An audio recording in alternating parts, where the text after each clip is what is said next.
cold as the other day. Oh, we've already got people here. Hang on a second. Let me just refresh, see what's going on. Oh my word. Bear with me, people. Bear with me. Scheduled. It's not scheduled. Here we go. Opening up my own live stream. How's the picture quality and the audio, crew? Any good? Because we're still on the S20, the new phone. That's better, isn't it? Right, we're getting set up now. So who have we got? Simply Diagnostics first. Looks that way. Morning, matey. Roger. I had to send Roger a personal wake-up call. Well, actually not a wake-up call because it's the wrong time of day, but a personal warning to let him know there's a live stream coming up. Good evening from the UK. Good evening, UK. I've got a notification from YouTube. Welcome to live chat. Remember to guard your privacy and abide by our community guidelines. I will do my very best. Bob Kinney, looking good, Andy. I tell you what, I'm pretty pasty at the moment. I've had a really, really busy week, and there's something I'm gonna throw by you guys to get some kind of feedback, because I'm starting to delve into an area that I'm not that I'm not qualified in to solve a problem. So maybe some of you guys can help, but we'll come to that in a minute. Now then, Adrian Edhouse. Adrian Edhouse. I know that name. Good morning, Adrian. Hi from Auckland. Good morning. Jeremiah Lilli. Good afternoon from California. Wow. I bet it's a bit warmer in California than it is here at the moment. Alish. Hey, Andy. You're early. I was about 30 seconds early. I didn't want to have too many technical problems. So a bit of a mad rush this morning trying to get sorted out. I didn't get out of bed till about 45 minutes ago. So I haven't even got a coffee yet. Mrs. Mechanic hasn't even got out of bed to make me a coffee. I am very upset. Nice jacket. It is a nice jacket. It is. This I rode. It's not a bike jacket. It's just a normal jacket. But I was over in Australia riding I got given a bike for a weekend. I ended up. This was the only jacket I had. I rode 2,000 kilometers in 2 days, and yeah, it was good fun. And it's actually not a bad jacket, to be honest. It does the job. You can get these jackets, by the way, if you go down to if you check out Uniform NZ down in Invercargill. They're the ones that got all the logos and stuff, and the jackets. There's actually a page. It's in the description, actually, down the bottom on the normal videos.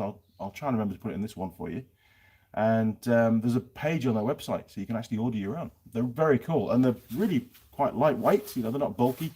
I'm doing a sales pitch now, but they're pretty waterproof. You know, when it rains, the water, unless it's torrential rain, it just runs off the outside, which is great. S&A Auto Repair, New York City, checking in, sir. Good man, that's what I like to hear. Gabor Streutzer, hello from Hindley, the UK. Hindley, that I get a gut feeling that's south, sort of outside London, one of the suburbs of London, maybe.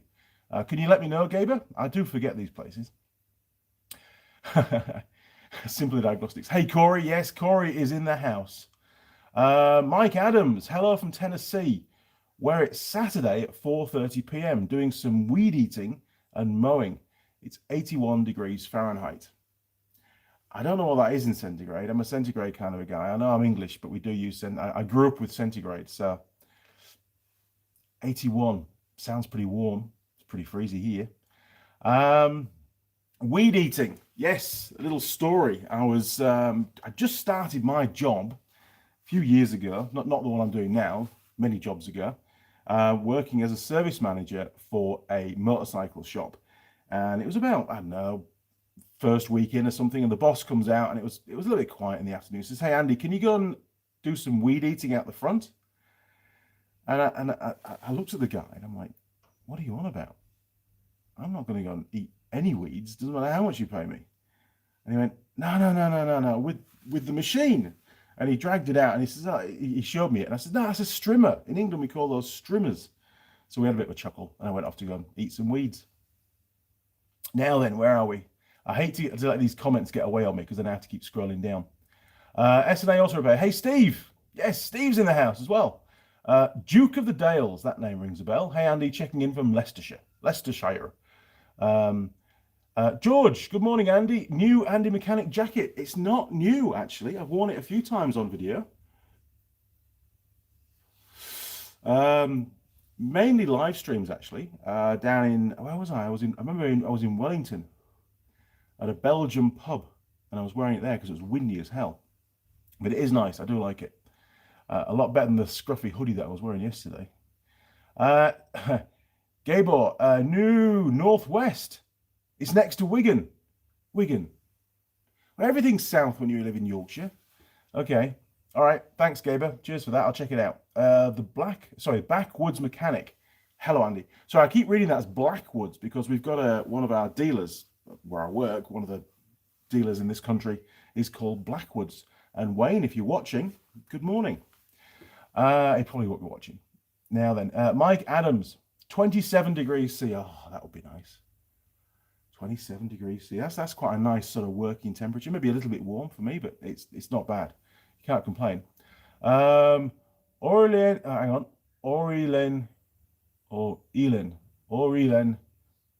Belder. Hello from France. Good morning, France. I've been to the Eiffel Tower, just to let you know. I've been up there. So, in fact, another little story. I remember in the Eiffel Tower, there's like a how it was built kind of thing. There's all these pictures and stuff. And the whole it was originally all riveted together. That was sort of the technology back then. They didn't do a lot of welding. And one of the statistics on the Eiffel Tower was how many rivets there were in the Eiffel Tower. I can't remember. But a statistic for you. Here's a question for you all. The Auckland Harbour Bridge also is held together, or originally was held together with rivets. It's been modified a bit now over the years. Have a guess how many rivets hold the Auckland Bridge together. There you go. I know the answer. You can find out.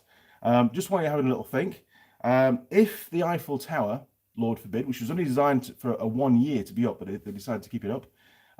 If the Eiffel Tower, all the steelwork in the Eiffel Tower was melted down and it was laid in a flat plate, the same area as the distance between the 4 feet, how high, another question for you, how high would that steel stand? So a solid block of steel as wide as the area of the footprint of the Eiffel Tower, how high would that steel stand off the ground? You know, how thick would it be? Yeah, question for you. And don't Google it, you've got to guess. Jim, on the road from finishing a load of brake lines and wheel cylinders. Have you ever used nickel copper brake lines? They are like major to bend and don't rust. Yeah, I think that's the same stuff as conifer. I have some around here somewhere. I keep moving it. Hang on. I might know where it is.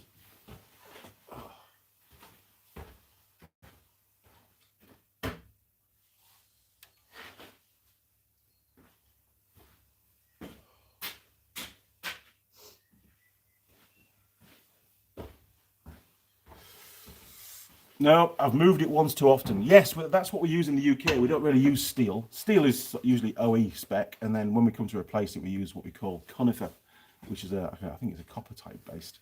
It looks coppery colour anyway, and it's quite easy to bend, but it does quickly work harden. So you've got to get your bends right. You can't sort of overcook it and then overcook it and then overcook it because it'll just weaken it and you've got to start again. Yes, they don't rust. They're very good. I use them here, but you're not allowed to use them here. I got told off for it. You're supposed to use steel. I don't know. Very strange. Now then, Andy Constantino. Hi, Andy. Did you fix the bike last week? I've fixed a lot of bikes since then. Did I fix the bike? I was doing an ROV service. That's what I was doing. Full brake overhaul and CVT drive and stuff. And yes, that one's gone back. It's been delivered. And I'm now on. No, I did fix it all. Here you go. I did a head gasket on it. And unfortunately, turned out it wasn't the head gasket. The cylinder head has gone porous. So there's a new cylinder head on its way.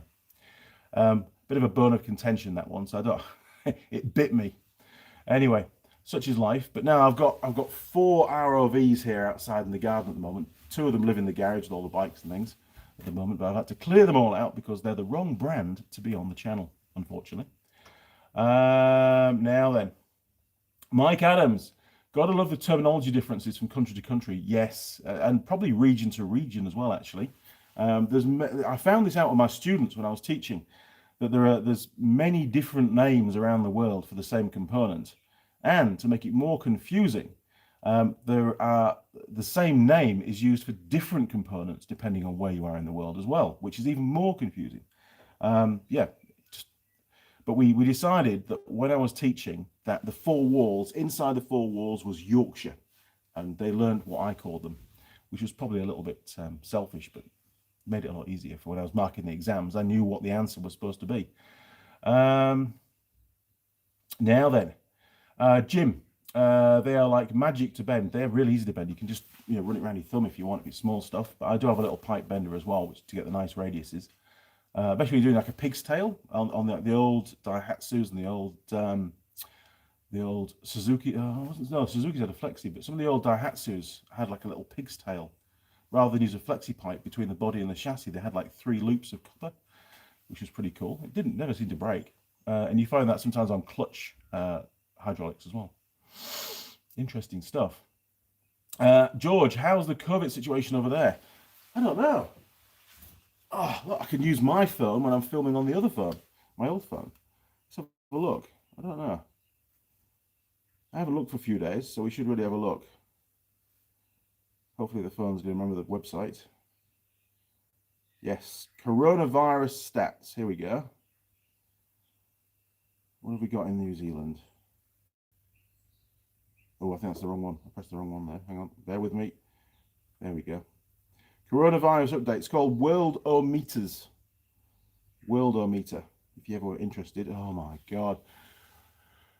Globally, there's been 5,384,032 cases as of checking now. Last updated at May 23rd, 2020 at 8:41 GMT.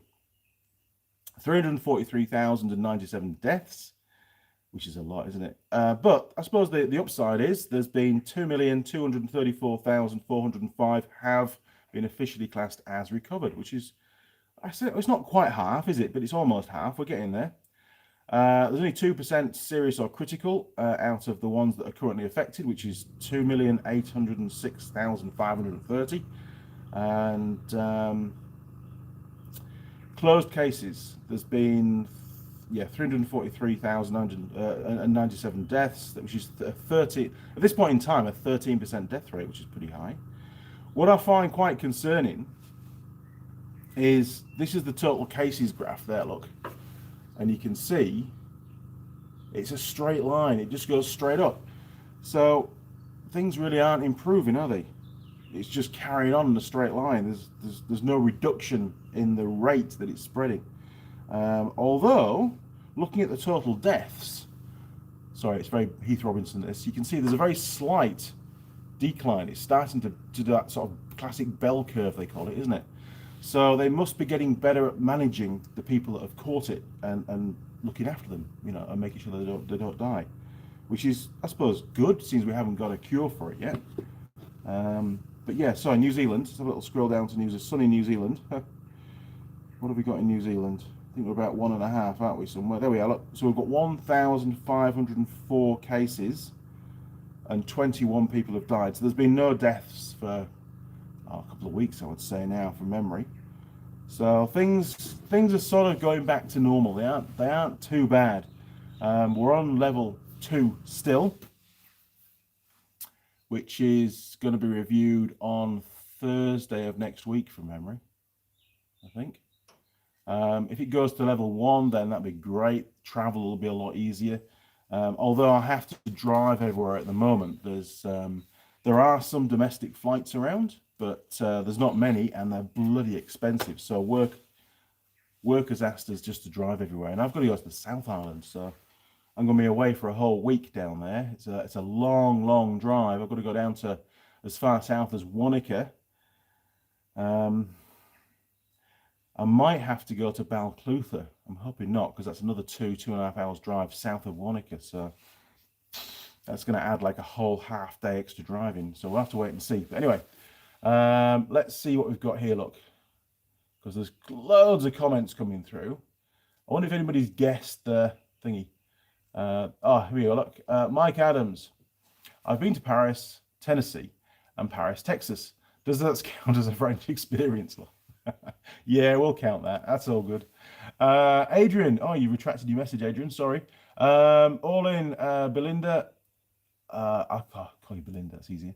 Do you know the Facom tool brand or Facom tool brand?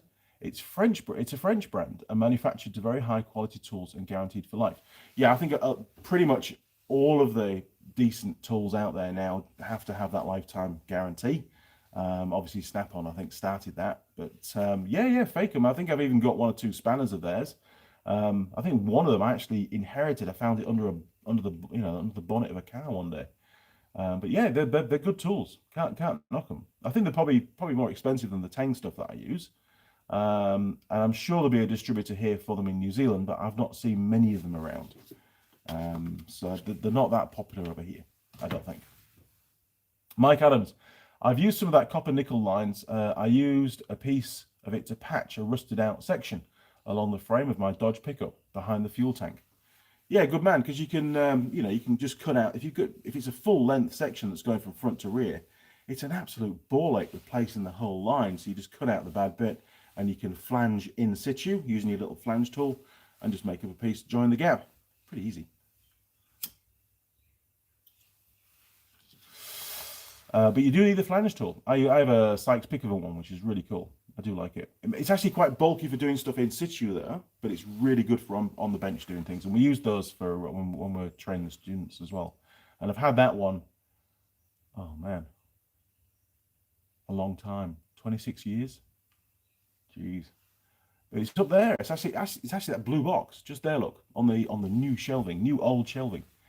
Now then, I'm gonna have to scroll down because I know there's a lot more to catch up with.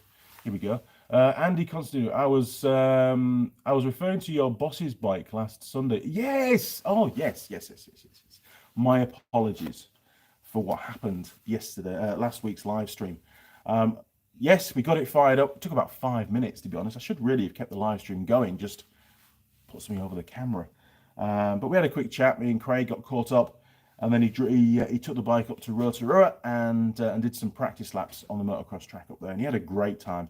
Although Mrs. Mechanic, who currently is helping him out at his motorcycle shop up in Tokoroa. So you can Google that. Craig Stevens Tokoroa. That's his bike shop. And yeah, she was there working on the Monday and he was pretty stiff and he was quite grumpy. He gets pretty grumpy when he's got aches and pains. He's no young spring chicken anymore, but he does ride well. He could outride me any day of the week. He's fast. He's still fast for an old guy. He's fast. Now then, on Mike Adams.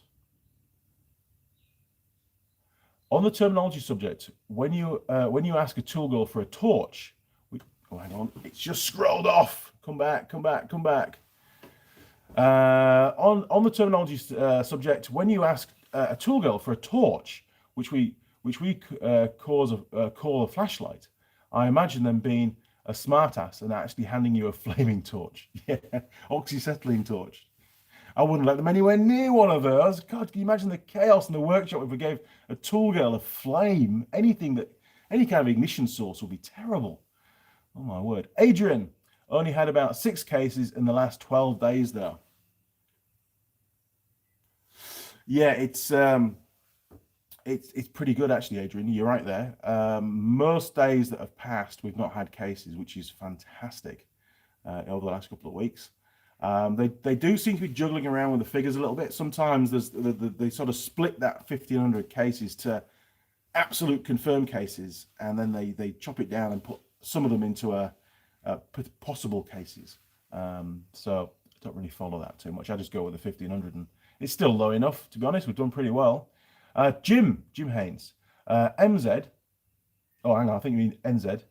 should change that law about steel lines, as nickel copper works great even in the race car we run. It holds up to those conditions. Family cars are no problem and no rust failures. I agree with you completely. And in all honesty, between you and me, I still use it. I've got 3 or 4 rolls left from the UK, and it gets used. Mainly on trailer repairs, because a lot of the trailers over here, in fact, nearly all the trailers, if they have brakes, they have hydraulic brakes. And I don't think it's illegal on trailers. I should know. I was a warranty inspector for 9 years, but I don't think it is. But anyway, I underseal the whole thing anyway, so nobody gets to see it. It works, and it's cheap, and it's easy to work with. And I know it's good, so we're all good there. Plus, it tends to seal easier. With the steel lines, your flanges sometimes, because it's such hard steel, you can get leaks and things, whereas the copper tends to seal a lot easier. Joshua, we have to have 28 days clear of COVID before we go to level 1. Is that right? Oh man, we've been level 2 for bloody ages. Shit. Mike is back. What we call a flashlight, not what we cause a flashlight. Spell check to the rescue. That's right. I'm sure you're right. Isn't that what I said? Yes. I'm sure I read it out correctly. I tried to adapt and sort it out. Okay, where are we now? Yeah, bloody spell check. It's always catching me out. It really is. Oh, there's loads. Vadim, hi from Arizona. Hello, Arizona. What temperature is it there at the moment? Because it probably gets pretty cold in the evenings, doesn't it?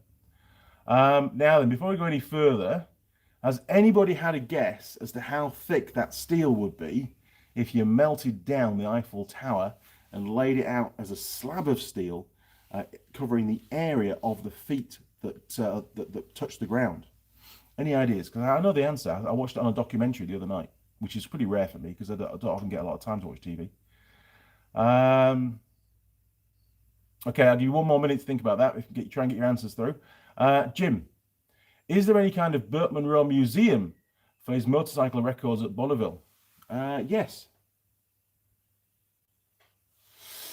Yeah, the Burt Munro, we call it here, is an annual event, and it's centered around Invercargill, the south of the South Island. And there is a museum in Invercargill, a really good museum with lots and lots, hundreds of old motorcycles.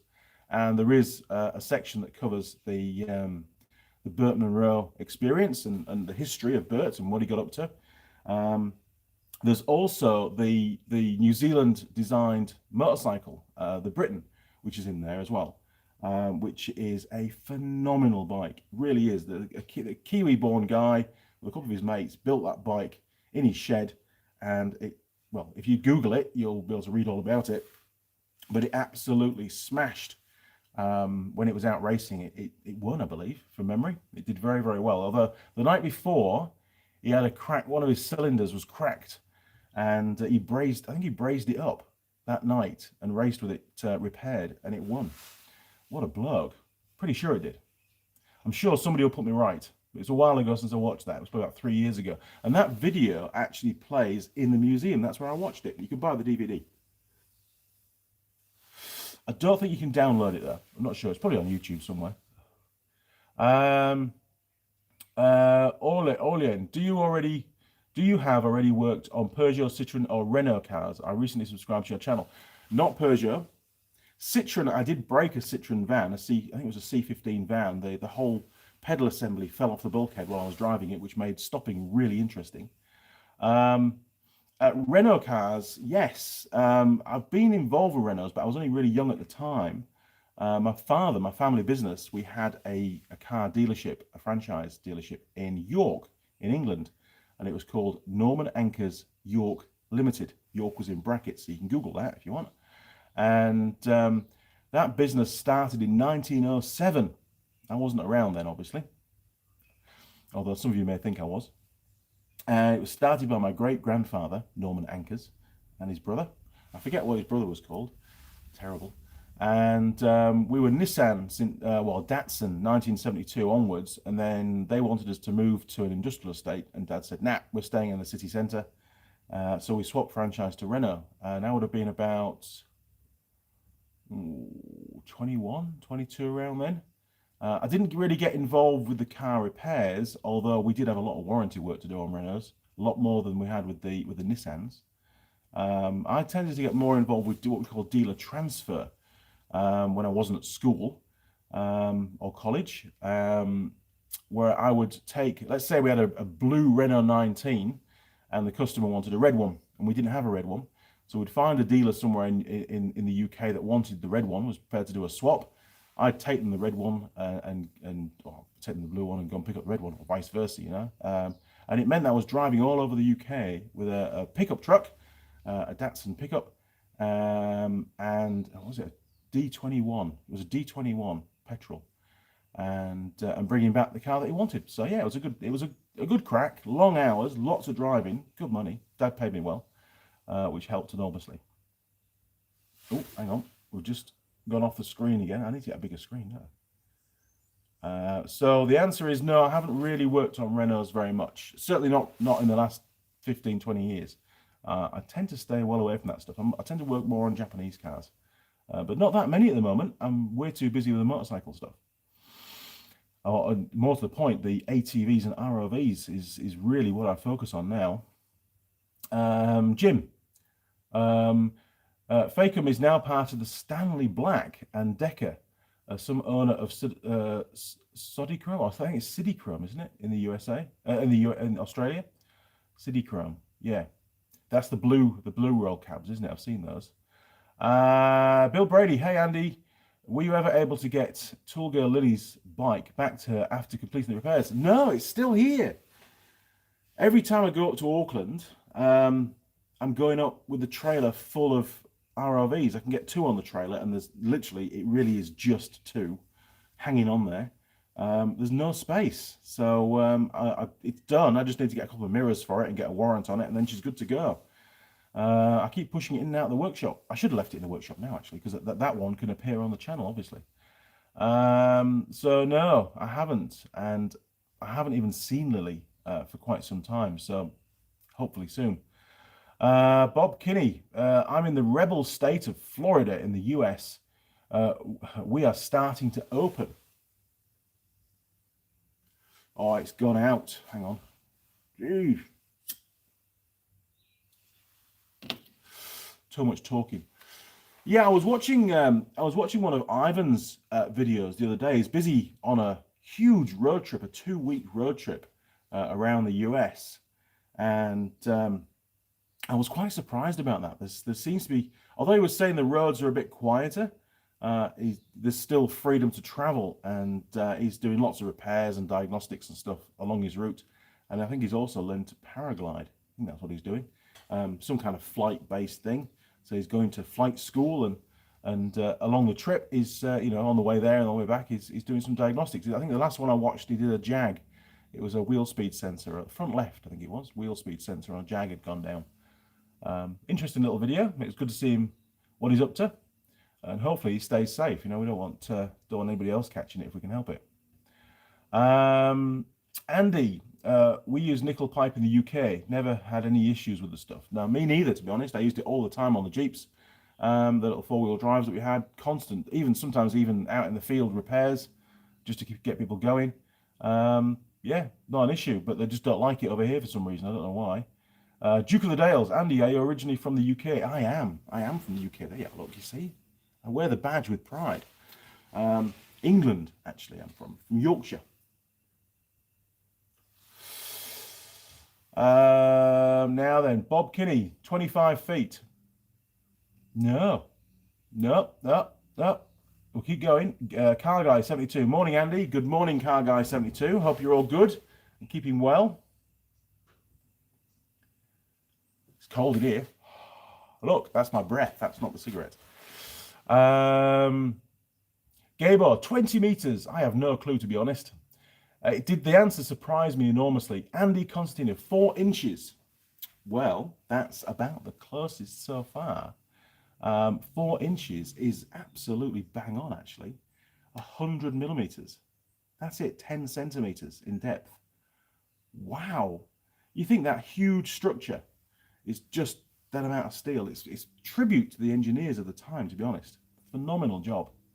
And hopefully I'm sure that structure will stay forever now, because it's an iconic symbol of Paris. It really is. And it's if you ever get the chance, do go up there. It's an amazing feat of engineering. It really is. It's 40 degrees in Arizona. Jeez. Ed Foster. Cheers, Andy. Morning, Ed. Mike Adams. Could you do a video on seating intake and exhaust valves on a small engine? It's been 30 years since I've done it, and could use a refresher course for when my niece and I rebuild a 5 horsepower Briggs engine. Let's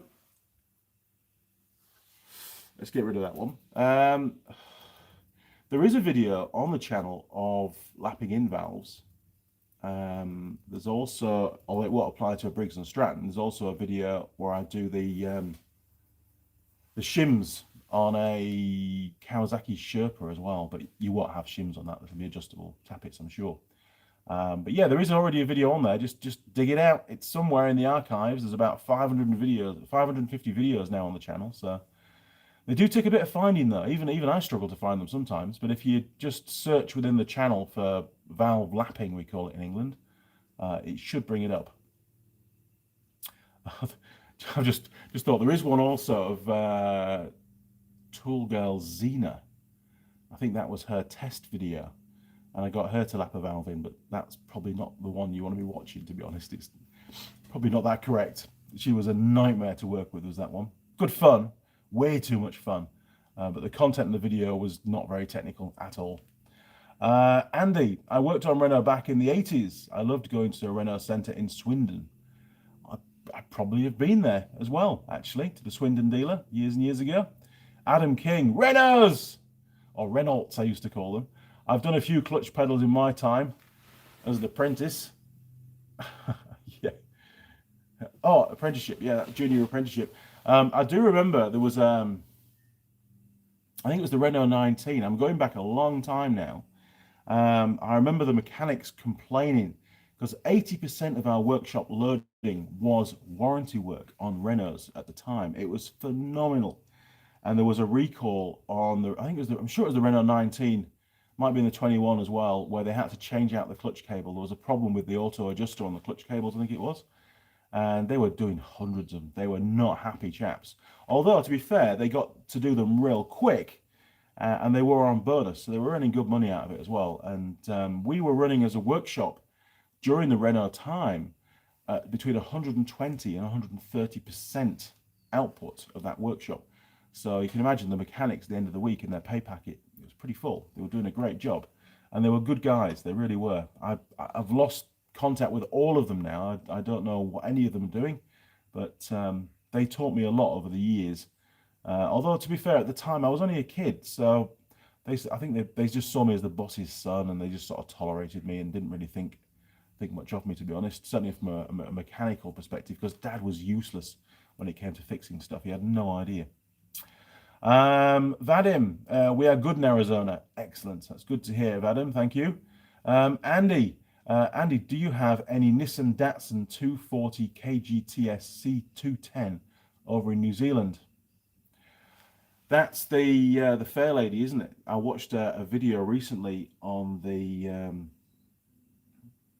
big car. Good guy. I'm actually a patron to that channel. I think he puts together some really good, interesting videos with some really good research. And he did the Z series. So if I'm reading that correctly, is that will be the first Z, the 240Z? Are there many here, if that's what you're on about? No, they're pretty rare, to be honest, over here. You don't see many around. I do remember going to, when I was in the UK, there was a guy in Halifax, or near Halifax, that sold the Suzuki SJ410 and 413 parts. He used to break them to sell the bits.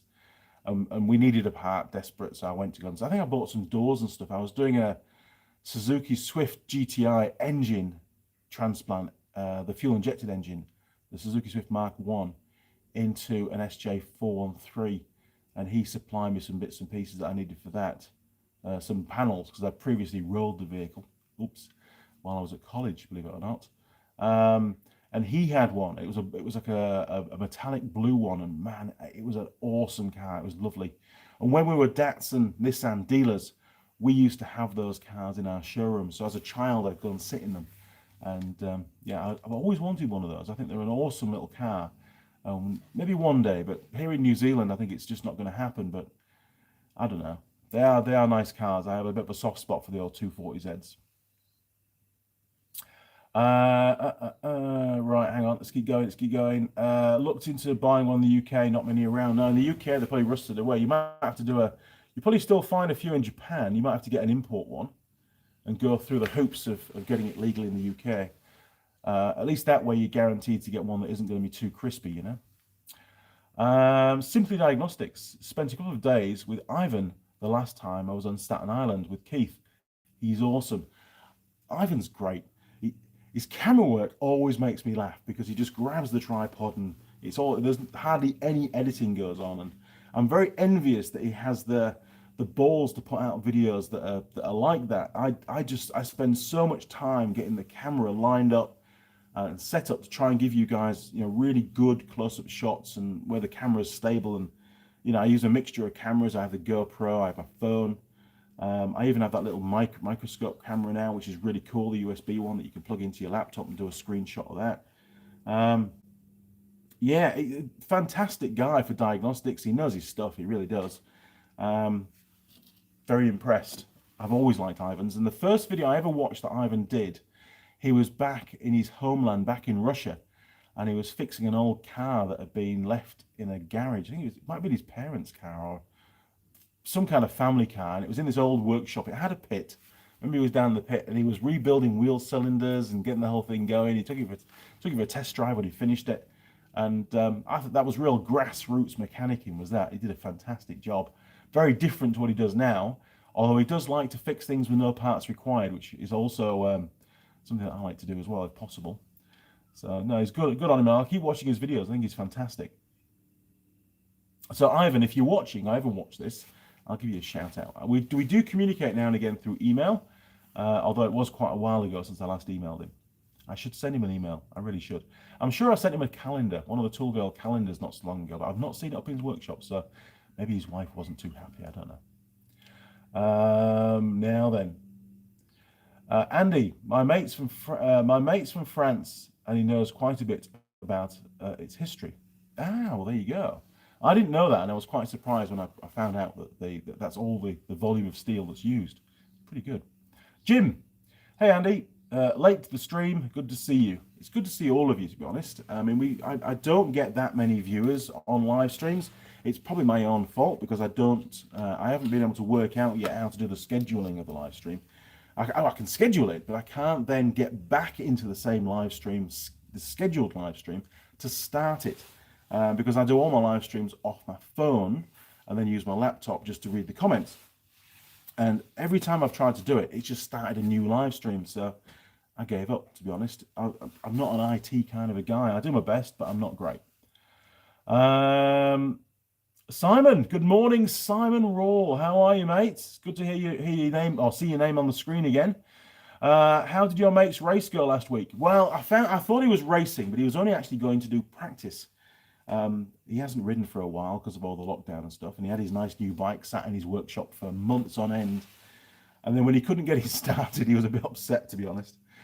So when he rang me on the Sunday morning, I felt compelled to help the guy, you know, and I knew I could help.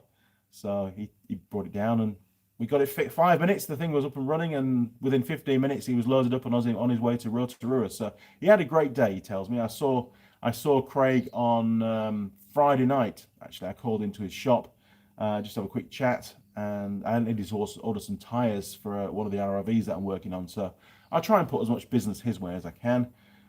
He really has been hit very hard by the COVID restrictions here in New Zealand. He's got another sort of 6 weeks where he's going to be struggling as a business, but I'm sure he'll make it through. He's going to be all right. Craig's a survivor. He really is. Simply Diagnostics, Speedo cable recall on the Renault 19, clutch cables on the 1921 and clear. Heater matrix on the Luganas. Been there, earned my stripes. You see, people know stuff. I was only a kid back then, but I had a strange inclination, this vague memory about cables being put into those models. So I was sort of right. Didn't have the full story, so cheers for that. I appreciate it. I can safely say that I've never had to do one myself. Now then, hang on. Gabor, do you have heating available in your workshop? Girls like warm places, lol. Don't you start as well. They're always complaining. It's too hot and they're getting sweaty, or it's too cold. And, well, you know what happens when girls get too cold. I'm not complaining. But they tend to cover up then, so that's not good, is it? We need to, you know, they've got an official Andy Mechanic outfit, and when they start putting stuff over the top, doesn't work for me at all. So yeah, there will be a heater at some point. I'm going to be replacing, now that I've done all the steel work, the actual roofing of the workshop is the next thing. Well, it's one of the things on the list to get done. There's a few little minor leaks when it rains really hard, which is a pain in the ass. But when I do replace it, I'm going to get some like insulated roofing, which will help to warm the place up a little bit, and also help to keep it cool in the summertime. So it'll help all around.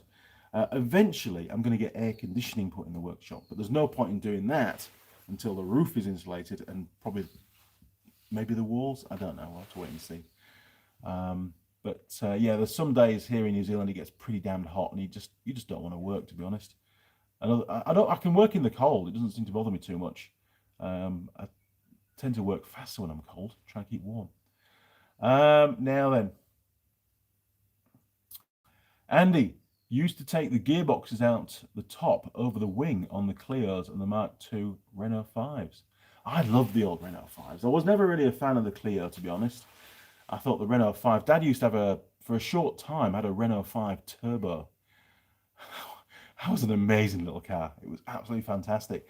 And then he sold it to my godfather's son, Paul Eastwood. I remember Paul buying it. Paul was only a young lad at the time. And I think it blew up. I'm sure there was something wrong with it. I think the turbo blew. It blew one of the seals in the turbo or something. It was in the workshop for quite some time getting fixed. I remember seeing it parked up in the corner. But no, fantastic little machine, the Renault 5 Turbos. Clios. I did know a girl, I was working in Helmsley as a car park attendant of all things. When I was at, summer holidays, I think it was like a school holiday job. And she had a Clio and she ran a shoe shop, real posh shoe shop in Helmsley. It was quite an upmarket sort of place, was Helmsley. And man, she was nice. She was really nice.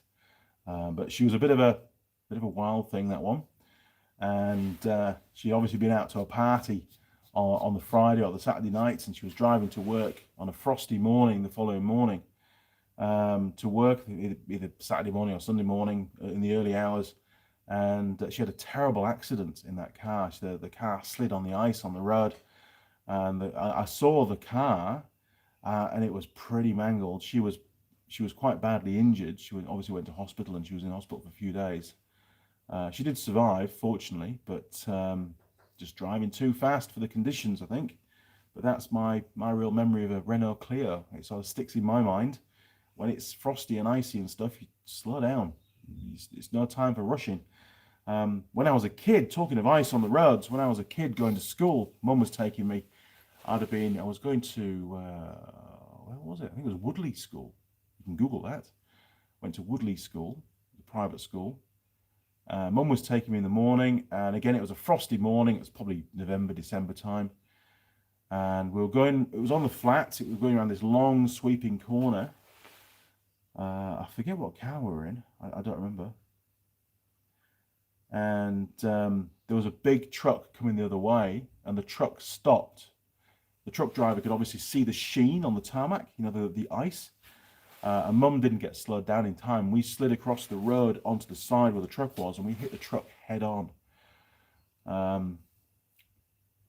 Yeah, it brings back a lot of memories, does that, to be honest. Mum was quite badly injured during that accident. It's the only one that I had in a car with my parents. Yeah, she had a lot of really bad bruising from that.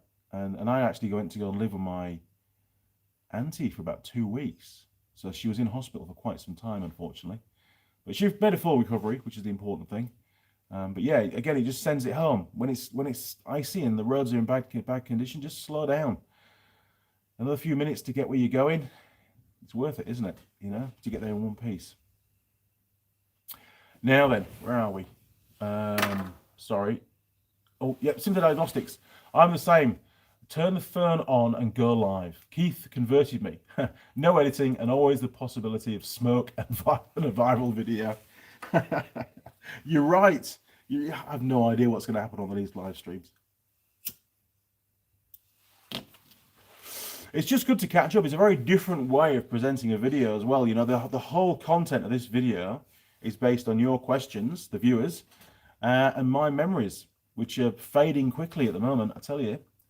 Now then, yeah, so live streams are definitely they're here to stay now. Every Sunday morning here in New Zealand, there'll be a live stream, unless, well, if I'm working away, then it may still be possible. It depends on the schedule that I've got for that particular day, but I'll do my very best. Andy, 240 KGT looks a bit like a Ford Torino. 240, 260Z running gear and a floor pan. Okay, so it's different body shell to the Z series. Okay, I'll keep my eye open, but I don't think we get those here. Jim K, what is Craig's bike? Well, Craig's bike is a Yamaha YZ250F. Don't think it's the FX. I think it's the F. It's a cool bike. It's a very cool bike. It's quick. And once you've got the suspension set up for your particular weight and the riding conditions, he was commenting that it's the best bike he's ever ridden. Phenomenal piece of kit. Simon, oh my God. Eberspascher heater are good for workshops. I'll check it out, Simon. Thank you for that. I used to have back in the UK a diesel heater, you know, one of those like blowtorch things. It's like a torpedo heater. I think Steve Robb's got one. And we used to run that on red diesel because we could get agricultural diesel nice and cheap. And man, that thing was hot. And it was way too big for the workshop we had. So you only had it on for a few minutes and then you'd have to turn it off and then turn it back on again. But no, I need to get something sorted out. But I'm going to hang off until I've got the roof insulation sorted out, I think. Simon Helmsley, have you ever been... Hang on, it just jumped. Have you ever been to the Farmyard Rally in Helmsley? One of the best rallies. It's gone out again. Too much talking. Hang on a second.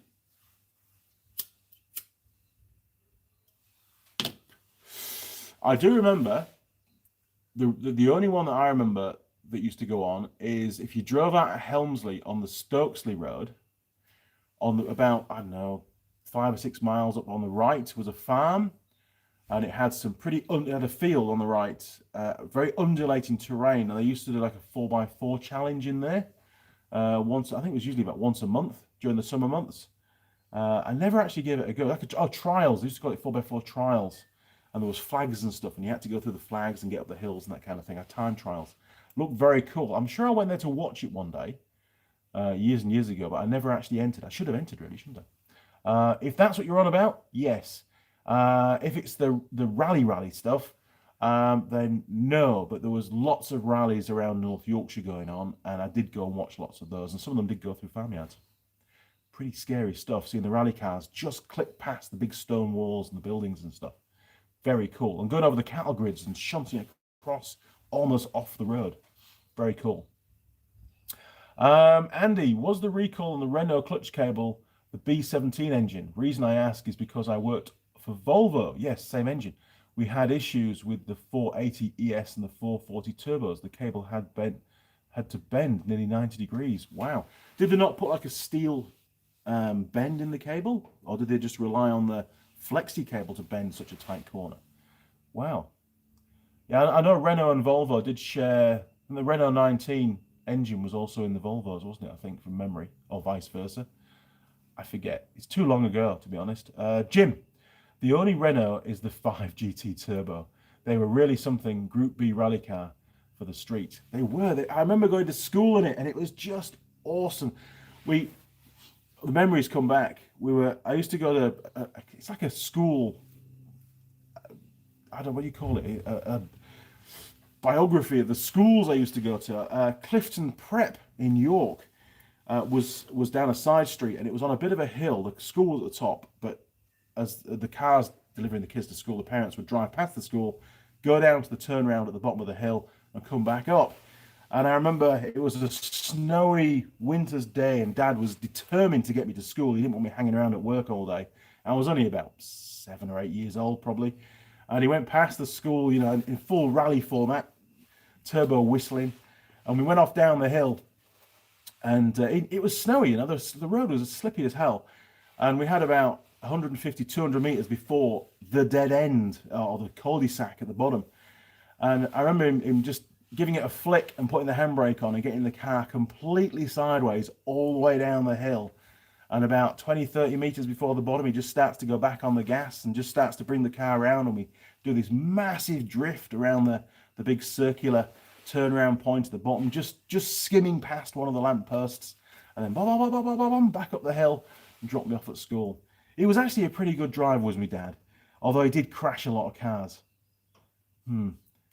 Yeah, good driver, crash. He rolled a mini end over end many times. I think I've mentioned that in one of the other live streams. When I was only a wee lad, I wasn't in the car. He'd gone to the pub and had a few pints. But yeah, Renault 5 Turbo, awesome machine.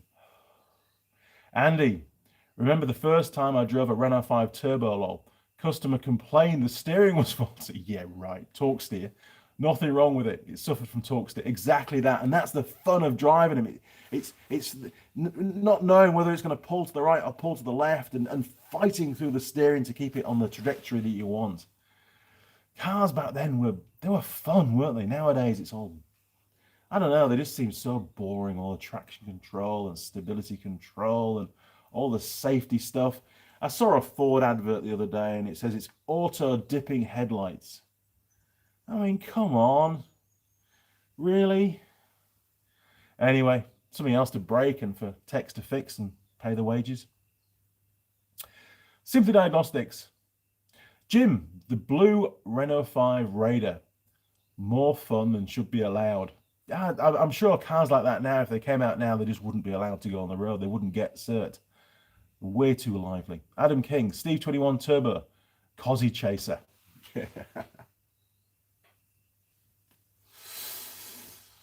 I remember Dad had going away from Renault. We switched to Subaru, or Subaru as they call it in New Zealand, and he got a Legacy Estate as his company car. He could choose whatever he wanted, and it was the twin turbo version. And at the time, this is going back a long time now. At the time, he told me, at least, I could be wrong, it was the fastest production estate car, station wagon, available, and it was really quick. And I remember I borrowed it one night. We'd gone out for a drive. He was passenger, I was driving, which was fun. But we had the car trailer on the back. And on the car trailer, I had a Suzuki Jeep. And there was, what was it? It was a Ford Fiesta Turbo. This was in Helmsley again. And it was in the evening, so the car park was clear, the square was clear. And this Ford Fiesta Turbo guy was flooring it across the square to try and get pulled out onto the road in front of me. And I just come around the roundabout and I saw what was going on. I thought, oh, yeah, well, I'll have him. So I put my boot hard down with the trailer on. And we actually were able to go speed up fast enough to make him have to put his anchors on to stop to let us go past before he pulled in behind us. It wasn't long before he overtook us, but man, when you push that thing hard, you could literally watch the fuel gauge go down. It was so thirsty. It was sort of before the times of this huge emission control that goes on now on cars. So when it wanted fuel, man, it got fuel. It really did. Simon, Farmyard was a bike rally. Was it? Like, wasn't really too. I had a few motorcycles back then, but I wasn't really following it too much. So I didn't, Simon. I'm sorry. My apologies. I should have gone. It would have been fun. I've done a few enduros and stuff over here in New Zealand, but never anything in the UK, just green laning in the UK, really. Simply Diagnostics, lol, 21 Turbo, another really fun car. It was. Mike Adams, being you work on motorcycles, have you ever seen a 1952 Sears and Roebuck motorcycle? They were built by a company called Vespa. I know Vespa in Australia. No, that's not the same Vespa I'm thinking of, because I'm sure Vespa was a European brand. My dad brought to me my first motorbike. Bought it for me, his first motorcycle. Wow. Hang on, I'm going to Google that. Hang on a second. Let's have a look. Oh, hang on. What the hell was it? It was a 1952 Sears and Roebuck. Right, hang on then. Hang on.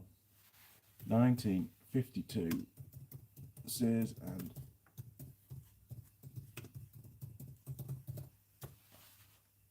Oh my word, look at that. Now that's a machine and a half.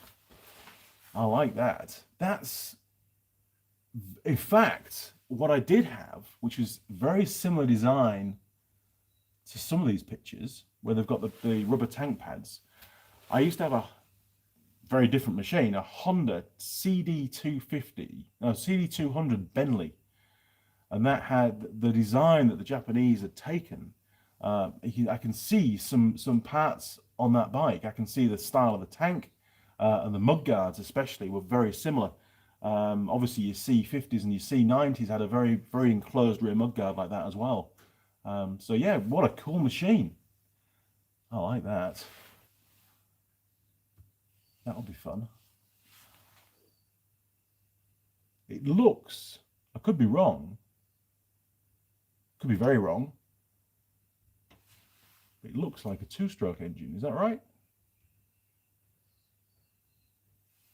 Let's have a little look. Oh, the picture I'm looking at anyway. Oh no, push rods. Oh no. Oh no, different. Hang on. Could be. You can tell me. I haven't got any close-up pictures.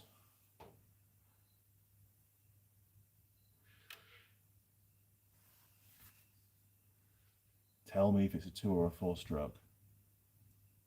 You can tell me. Let's go back to the comments. Right. Yes, very cool machine indeed. But was that really the same company that made Vespa scooters? Or is that a different company called Vespa? Because I thought Vespa was based in Europe, that made all the Vespa scooters.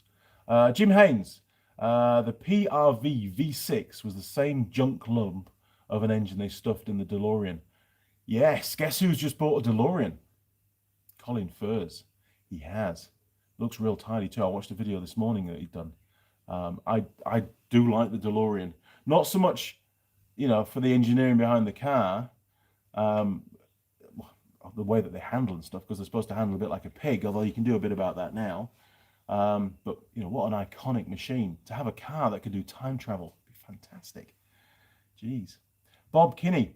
That's why I still drive stick shift vehicles. The fun of shifting manually and control. I agree. Unfortunately, my company car is auto. It's a Ford Ranger with an automatic gearbox. I think it's a 6-speed or an 8-speed or something. I don't know. It just drives. It goes forwards. It does very well. It does everything it has to do. It tows fine. Although when the trailer is fully loaded, it's a little bit slow on the hills. But hey, maybe I shouldn't be going that fast anyway. It's quite safe. Mike Adams, kickstart on it sucked because it was on the left side, same as my KTM. They're horrible. Kicked forwards instead of backwards. Seriously? Oh God, it's like almost they put the engine in backwards. In turn, causing your Achilles tendon to collide with your foot. Oh no, nasty. The KTM that I have, the 640 LC4, I have 2 of those. Their kickstarts are on the left. And I just can't. The only way I can kickstart it is try and find a wall and stand up on the wall and use my right leg. I can't kickstart it with my left leg. It just doesn't feel right. I haven't got the energy. But it has got electric start, so you always pray that electric start works. Rasul, hi Andy. Good morning, Rasul. Hope you're all good. Michael D, hey Andy. There you go, one of those. Cheers, Michael. Andy, gotta love you and leave you. Good night. Bedtime for me little one. Okay, Andy. Well, thanks for being on board again, as always. It's great to have you along. We've got 44 viewers and 14 likes. So if you haven't already liked, do remember to click the like button. It's always helpful. Now then, Mike Adams. Yes, it was a 2-stroke, 2-cycle engine. Thank you very much, Mike. It did look like that, but the picture that I saw was pretty small, to be honest. Mike Adams. Yes, sorry. Simon, DeLorean. Are they made from stainless steel? I believe they are. which was one of the major selling points, essentially, of no corrosion when they launched it. But there's a huge story around in the background of the DeLorean, not just the fact it was used in time-traveling movies, which are a very cool series of movies, to be fair, and it has become an iconic car of my era, certainly. And I always have a soft spot for those things. And if I ever see one in the flesh, it's pretty hard to pull me away, to be honest. I always go to see if there's a flux capacitor sat there between the two seats. There never is, but you know, you can wish, can't you? But no, Mr. DeLorean himself was involved in some pretty bad stuff. And the final demise, well, the company was struggling tremendously. I think one of the reasons why it struggled was the fact that of the oil crisis. The cars obviously were pretty heavy on fuel, and that put people off from buying them. And then the company struggled, and then he decided to import a lot of drugs in the cars. I think it was, or from somewhere, and he got caught. He got a big bailout from the government, and then spent that money on bringing some drugs in, and then he went to prison, I think, from memory. Pretty good. There's a few documentaries out on YouTube on it, so you should check it out. It's actually a good watch. It's interesting stuff, what really went on back then. Gabo, I managed to get a service manual for my Suzuki Jimny's rear differential refurb. Good man, well done. I had a quick read and it seems more complicated than the gearbox I did on the Jimny. Why? Well, setting up a differential, there's quite a few adjustments to make. You've got and there are a series of videos on the channel I did with Tool Girl Sam that cover these. You've got the pinion preload, which is usually the first thing that you set. But then you've also got to set the preload on the crown wheel bearings. And manufacturers give you various different ways of reading this.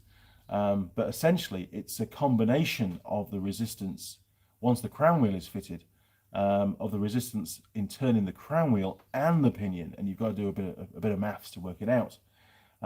Unfortunately, as well, some of the adjustments that you make then affect adjustments you've already made. And sometimes you've got to take the whole thing apart and fit a different shim somewhere on the pinion and then put it all back together. So it's the kind of job that it's very bitty. You get so far. It's like 2 steps forward, 1 step back, 2 steps forward, 1 step back. And ultimately, in the end, you check tooth contact. So you've got to blue the teeth and make sure that the tooth contact is correct and make some final adjustments on that. And if you can't get that right, then ultimately it means that there's something that's not in alignment. Maybe the casing is bent or something like that. It's quite a technical job to get it right. I've also found that if the differential has been running for a long time with worn bearings and the teeth, and it's been making a noise on the teeth, and the teeth have worn adversely, no matter how much adjustment you make, you'll never get good tooth contact. The teeth have badly worn and the diff needs to be replaced. You won't get rid of that whining noise, unfortunately. And the whining often, in that case, it's not from the bearings, it's from the actual teeth in mesh. So sometimes you can't fix it, unfortunately. It might still work as a differential. So if you're just doing off-roading and stuff, it's not really a problem to have a bit of a whine. But if you're on the road and it's going in the back, or when you come off the gas and on overrun, you get a whine, then some customers don't like that kind of stuff, do they? Especially if it's on like an old Land Rover or something and it resonates through the aluminium body, it can get quite annoying. So do check out those videos, Gaber, and it might give you a bit of an insight. But do also be aware that different manufacturers measure or the way that you measure the preload is different between one manufacturer and another. It's not set for all differentials. So that's why I said to you to get the manual. And then that way you can see exactly how to measure it and compare your measurements with the specs that are in that particular manual. It's not a carte blanche for all diffs. Jim K, have you ever ridden super motard bike? I have 2 super motard bikes, Jim. Both of my KTM 640 LC4s, 2006 model, the last of the carburetor. They are both factory-built super motard spec bikes, and they are fun. I've ridden, I've probably done between the 2 bikes, probably 70, 80,000 Ks on those bikes. Fantastic pieces of kit. Thoroughly enjoy riding them. I haven't ridden them for quite some time, unfortunately. I need to get maybe next summer I'll get the black one fired up and back on the road again. They're currently on hold at the moment, so one of them is the orange one has been deregistered, so that's only for parts now. I was going to race that one, but I'd just kill myself. The black one is still road legal, and hopefully we'll go back on the road next year. Duke of the Dales. I've never been able to kickstart my KTM 640. I think they aren't connected. They're a pain. They're a real pain to try and get started. Bob Kinney. Yeah, DeLorean could have been a good car, a car company, but it was a huge drug smuggle. It was a large bust. It was massive, and it made headlines all across the UK for a long time. And I think the government was pretty heavily embarrassed by the whole thing, given the fact that they just bailed the company out as well. Yeah, didn't help. But hey, makes a good story, doesn't it? Igor's, Dobroskis, hopefully I've pronounced that right. Hey, our Soviet bikes have kickstarters only on the left side. I have no problem with that. But now I bought a Yamaha YZ250, the 1982 model. It has a kickstart on the right side, and that's a nightmare. That's hilarious. Yes, well, at least the YZ250s, they're pretty easy to start. You know, being a two-stroke, there's not that much compression. They're quite an easy bike to fire up, provided everything's set up right. You know, if you've got leaking crank seals or something, or the reed valve's not working right, then they can be a pig to start, so you need to fix it. Oh my God, Working Twen 11. Hey Andy, greets from Germany. Hello Germany, and good morning. I still haven't had my coffee yet. I'm getting really cold in here. John Dyer, sorry I'm late. Hi all, and Andy, I hope you ain't missed. I hope you ain't missed too much. Not really. We're just having a pretty informal chat this morning, to be honest. There is something I'm going to talk about actually. Oh, there was another. I asked somebody how many rivets are in the Eiffel. Oh no, my question to you guys was how many rivets are in the Eiffel Tower, because I can't remember. But my question also to you to guess was how many rivets are in the Auckland Harbour Bridge, and nobody has put a guess in. So come on, have a guess, and then I'll tell you the answer. Right, Bob, try kick-starting a 1972 panhead chopper. I'd rather not, to be honest. That sounds quite daunting.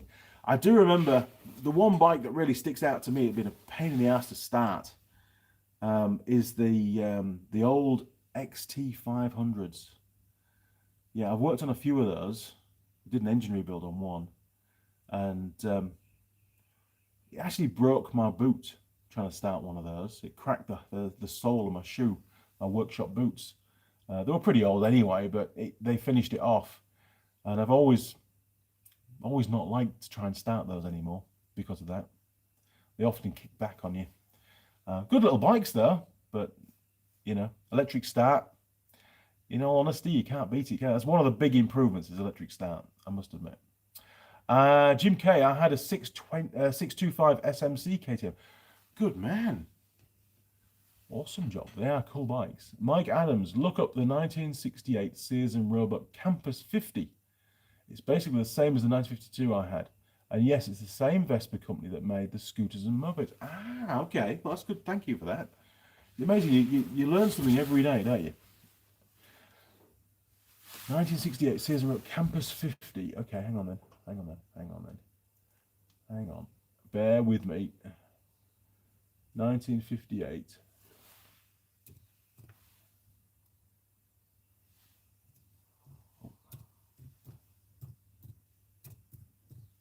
Can't even type this morning. Campus 50. Ah, is that the one?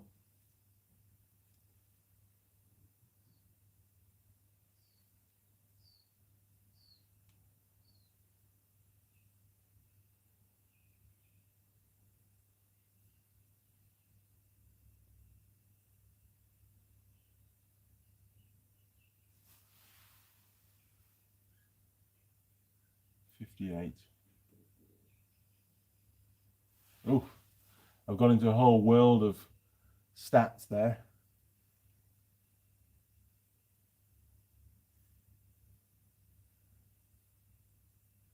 That can't be a 50. That might be it. Hang on a minute. Well, it might be on this page. Hang on. I'm on Moped Army at the moment. Sears.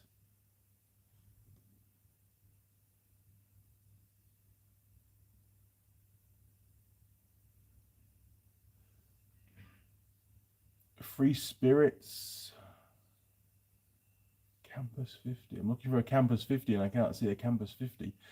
A lot of them look a lot like a little Puck 50cc two-stroke scooter that I used to have years and years and years ago. I didn't ride it, I just hired it out. God, I'm really close to the camera here, look. Golly. Was it a bit like a Free Spirit? Because there's lots of those on here.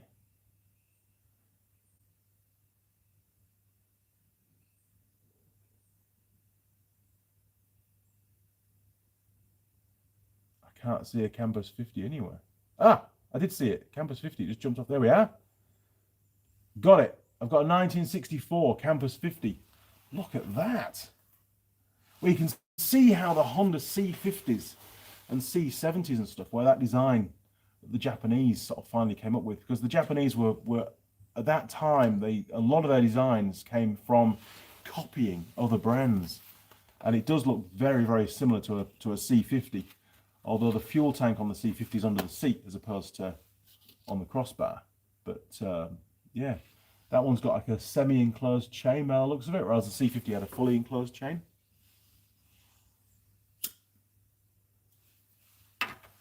Very cool. Thank you for that. Now then. Yeah, Mike Adams. It looked like a moped without the pedals. Yeah, I used to, my Honda SS50, which is a fantastic bike, did still have the pedals on it when I got it. They didn't stay on for very long, obviously, but it had pedals on it. John Dyer, 57 million. No! The Auckland Harbour Bridge has got 1.5 million rivets in it. That was the original bridge, not the extensions. The, what do they call them? The clip-ons. Forget all the clip-ons, that's the new stuff. But the original Harbour Bridge, which was a 4-lane bridge, was it 4 or 3? 3-lane. 3-lane bridge. And probably originally 2 lanes. 1.5 million rivets. There you go, you've got the answer. Roger. Anyone that can get a big chunk of cash out of government is okay in my book. He did get a big chunk of cash. Yeah, but he didn't get to keep any of it, though. Gabo, 30,000 rivets. Ooh, I think the bridge will probably fall down with 30,000 rivets left in it. Simon, the XT500, that was the first engine I ever rebuilt. Awesome, mate. Man, you've done a lot of stuff that I have, I'll tell you that. Bob Kinney, 1 million rivets. Well, you're 2/3 the way there, Bob. Simon, 44,000 rivets in the bridge. Come on, Simon, a lot more than that. 1.5 million. Jim K, has the 850cc and the 1000cc ROVs made their way to you? I saw the 700cc you worked on. Yes, we have over here the newer model called the X2 and the X4. We have those here in New Zealand, and they're doing extremely well, actually. There's a lot of X2s around the country now. And they're proving to be an excellent machine, super reliable. Lots of them are working on farms. They're in a commercial environment and doing a great job, to be honest. I really like those machines. They're fly-by-wire, so you've got a speed key on there as well. So for commercial operators, when there's farm workers using them, they can put the fleet manager can turn the speed key to the turtle, which is, I think, 40 k's an hour maximum speed, but it doesn't affect torque output, so they can still tow all the trailers and stuff, and that key is removable, so then they can't change it back. No, they're very cool. 1000cc, we've only got the YXZ 1000, which is the race buggy, which is very specific use. It's a race machine, is that. And yes, there's a few of them around in New Zealand, but they're not the kind of machine you'd use really for recreation, down sort of trail riding. They're not really built for that. And certainly not on farm, definitely not. Mike Adams, kind of wish I still had it for a collector. It might have had value today. You're quite right. I'm sure it would have some value. Bob Kinney, my first engine rebuild was a 1978 Ford Pinto. Large pistons for a 4-cylinder back then. I think we did Ford Pintos at college. I'm sure we did. And to highlight the importance of, when you're working on an engine bay and you've got the air filter off, the importance of not putting foreign bodies down through the carburetor, maybe dropping a bolt or a screw or something. When we rebuilt the engines, the lecturer there that taught me, I've forgotten his name now, nice chap, he got one of the engines, we put it onto a test rig, And then we ran it up to full throttle, and he just dropped a load of nuts and bolts, small ones, down through the carb, through the intake. And of course, very, very quickly, that engine came to a stop. Quite a big loud clatter and a bang. Fortunately, it didn't throw a rod because we were all stood really close to it. And way before the times of health and safety, I'm sure. You wouldn't be allowed to do that these days. And then we took the engine apart to see all the damage. It was really interesting. And it definitely sent home the importance of making sure that you put something over the top of the carb to make sure you don't get anything down there. As I'm sure we all know. But it was a good little demonstration, I must admit. I would have loved to have done that when I was a lecturer, but they wouldn't let me do it. We couldn't really afford the engines either, to be honest. Now then, John, cheapskates is not strong enough. Cheapskates is not strong enough. Cheapskate. Explain, John. I didn't quite get that. Oh, you're on about the bridge. They should have put some more rivets in it. Yeah, probably. Hey, it's stood up pretty well, to be honest. It does get a lot of looking after, though, I must admit. The X2 and X4 are very quiet. They are. That's one of the criteria that the engineers addressed in great detail when they designed that vehicle. Customers wanted vehicles that were quieter, and the previous models were a lot noisier. And when you think of it as a farm vehicle, it shouldn't really be a problem, but it turned out that it was a problem, and the market demanded quieter ROVs, so they got them, and they are really quiet. And those engines are lovely engines. They go really well. They produce 40% more torque than the previous model. Really, they do lift. When you put your foot down, they just go. Super responsive, and a real nice progressive torque curve on them as well. Jim, Georgia just went back to work building more X4s. Very popular, most are sold. Cool. That's good to know, because you know, obviously, you know, factories around the world, not just that particular brand that I work for, factories around the world have been affected. One of the things that we're going to see now, because there's limited freight around the world, is that of parts supply. There's going to be, you know, elongated periods, whereas, you know, maybe it took a couple of weeks to get parts out of Japan. It can, you know, and we could do that through, that can be done through air freight. A lot of the parts now are coming on sea freight, mainly because there just aren't as many planes in the sky. And what space there is extremely expensive on those planes. So it's just cost prohibitive, unfortunately. Well, okay, we've run out of comments. I finally caught up. Still got no coffee. Mrs. Mechanic hasn't brought me a coffee. Sometimes she watches my live stream. So Mrs. Mechanic, if you're there, I really, really, really need a coffee now. I'm cold.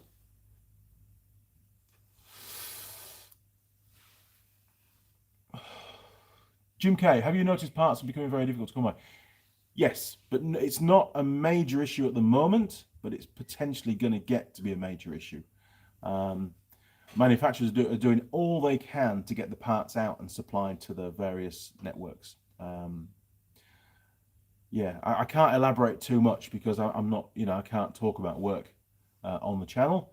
I try to give you all the information that I can by skirting around specific details, but yes, I think parts are going to be a problem for all manufacturers, whether it's cars, motorcycles, ATVs, whatever.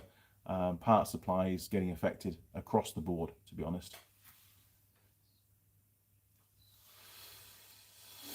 The 3 warehouses in the USA have run out of some very common items.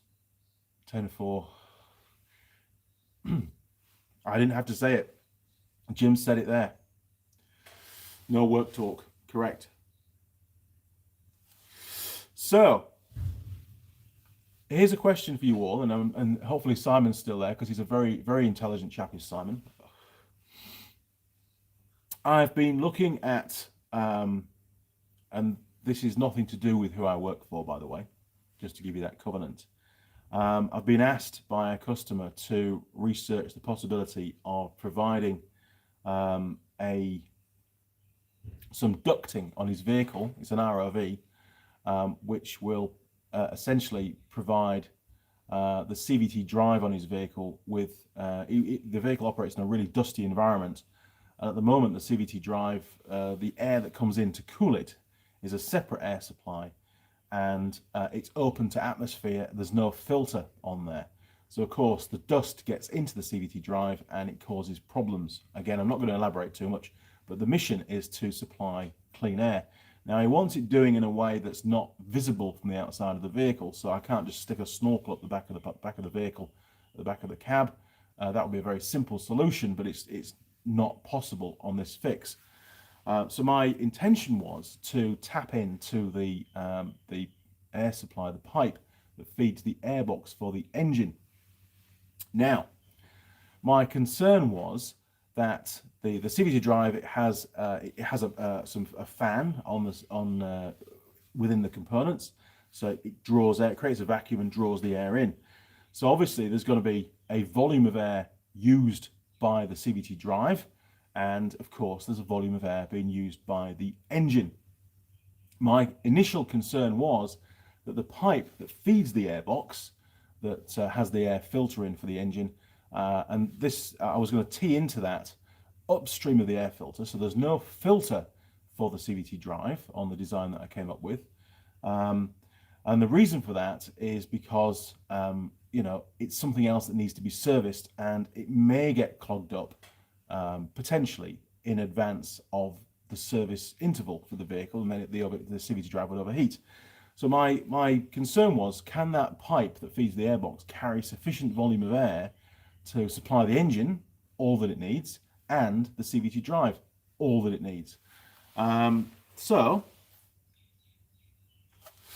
obviously, whatever I come up with, I have to be able to prove has no detrimental effect. And I was thinking about this, and obviously the operating temperature of the CVT drive will increase if there's insufficient air supply. So I was going to put an air temperature sensor on the exhaust ducting of the CVT drive and compare that to the normal system and to my modified system. And I also wanted to measure airflow. So I came up with a plan. Now you can give me your thoughts on this. I decided the best way of measuring, or the easiest way to measure airflow, and I wanted to be able to put all the readings onto the picoscope so that it captures it all in real time and the timeline of each reading is matched. I was going to use a fan out of a PC. Now this little fan is one that I got from a company called RS Components. They supply all sorts of stuff, to be honest. And of course the fan, if I wire it up for you, hang on, just bear with me. I don't want to get the polarity wrong. Won't be the first time. So I did actually set, I'm actually shaking, I'm that cold. Jeez. Okay, so this fan, hey, here we go, look. Just stand that up there for a second. There you go. So that's the fan working, being powered. Now obviously the fan, I'm not going to use the fan to draw the air in because this is tiny, it wouldn't carry enough air volume. No, what I was going to do is mount this fan, make a little flange either side, and mount this fan in the ducting, and this is some of the ducting that I use, that's on the thumbnail of the video. And this ducting is 78 millimeters ID, approximately, it's pretty flexible. Although it is wire reinforced, by the way, so that it can cope with vacuum, which is the idea. And then the airflow will spin the fan. I did test this using the airline, just blowed the airline on the fan, got it to whiz up. And the fan, it's not a brushless fan, by the way, because the brushless ones won't work. It's a normal brushed fan. It then obviously acts a bit like a dynamo, and it creates a voltage. And that voltage I can feed into the picoscope on one of the channels, and I can compare, it then gives me a reading. I can compare the airflow of the standard system, the CVT drive, open to atmosphere, and also the airflow when I tee off the pipe that feeds the airbox. So that should give me an idea of airflow, and fingers crossed it's going to be the same. My main concern was that at very high engine RPM, i.e. at the rev limiter, which is where I need to test it, the engine vacuum, the air being drawn into the engine, is going to overwhelm the vacuum created by the fan in the CVT drive, and the airflow down the ducting into the CVT drive is going to reverse. It's not going to no longer going to be traveling to the CVT drive. It's going to stop, and then it's going to draw air the wrong way through the exhaust of the CVT drive and into the airbox to feed the engine. And of course, at that point, the CVT drive is not really being cooled properly. It's not designed to be cooled in that manner. Okay, it's probably only a momentary thing, and not many people drive their vehicles, at very high RPM all the time. But by using this, I can very cheap way. It's all about keeping the costs down at the moment. Very cheap way of monitoring the airflow. So that's my plan. I'm going to also fit a couple of air pressure sensors, one on the airbox and one just before the entry into the CVT drive. That will then fill up the 4 channels on the scope. So it's work in progress. I will keep you informed as to how things go. I've done some initial testing without any sensors on the vehicle, and the vehicle seems to drive and respond and accelerate the same as it would do with the normal configuration of piping. So very technical stuff, very interesting as well, and I'm learning a lot from doing it. But if you've got any thoughts on the matter, then you can either just send me an email through if you like, because it's probably a bit too big for chat. But my email address is andymechanic@live.co.uk. It's that email address is in many of the descriptions of the videos. So if you're a specialist, or you've got some experience and knowledge in airflow and how to measure it and the problems you can get with it, then do let me know, because it would be a big help. Now then, going back to the comments. Jim K, damage to the sheaves. I've seen that on ATVs in dusty areas. Some ATVs run dry primary sheaves. Some have grease in the primary sheaves. Obviously, if there's dust getting into the CVT drive, then it's going to affect, potentially it's going to contaminate the grease. And that's one of the issues that I'm looking at the moment. This particular customer, I have to regularly service that CVT drive, clean out the old grease and put fresh in. And I think there's a better way. We can do something that's going to reduce the amount of servicing needed. What is a CFM on the fan? I don't know. I just don't know, to be honest, Bob. I'm working partly in the dark on this. Jim K, does the CVT drive create a negative pressure? It does. Yeah, the CVT drive draws air in. There's a fan built on basically cast into one of the sheaves, and when that rotates, it creates a vacuum to draw the cool air in. It passes through the CVT drive housing and then goes out the exhaust. Simon, you may have to make some sort of baffling in the airbox to stop engine vacuum sucking the air back. Yeah, I can tee off, at the moment it's teed off the side of the airbox, is the ducting that feeds the CVT drive. That was my initial plan. Although looking at the vehicle, I could actually tee off just a bit further up, just slightly upstream of the airbox by a few inches, which may help to prevent that issue. There's not a lot of room in the airbox, so baffling may be a bit of an issue, but I'll certainly consider that if we have any problems. But I think the results that I get from this will help me to decide whether or not there is an issue to address. I have already done some speed tests in the vehicle in low ratio from 0 to 60 kilometers an hour. I did like 20 runs in standard configuration and 20 runs with the prototype kit, and the 0 to 60 time is near as damn it the same. I think the only reason for any difference was environmental conditions, to be honest.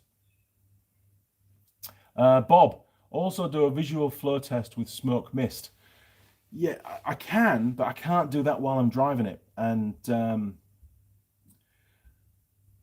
one thing I was looking at, because obviously if the flow changes in direction, this fan will start to spin in the opposite direction, and we'll see the voltage polarity flip on the scope.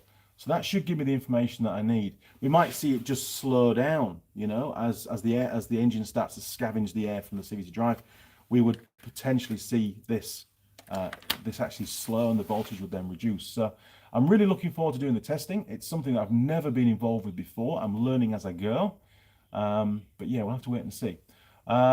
Jim K, not knowing the machine, but isn't the CVT intake behind the seat? I couldn't comment, Jim. I'm sorry, I couldn't comment on that. But there are quite a few different ROVs out there that use unfiltered air to cool the CVT drive. So hopefully this is not pointing any fingers at a particular brand or model, which is not my intention at all. Tim Mead, hi everyone, love the channel. Good morning, Tim. Great to have you on board. I'm just gonna call Mrs. Mechanic because I really need a coffee at the moment. My throat's getting quite dry. It's probably too many cigarettes, I'm sure. But let's see if we can call Mrs. Mechanic.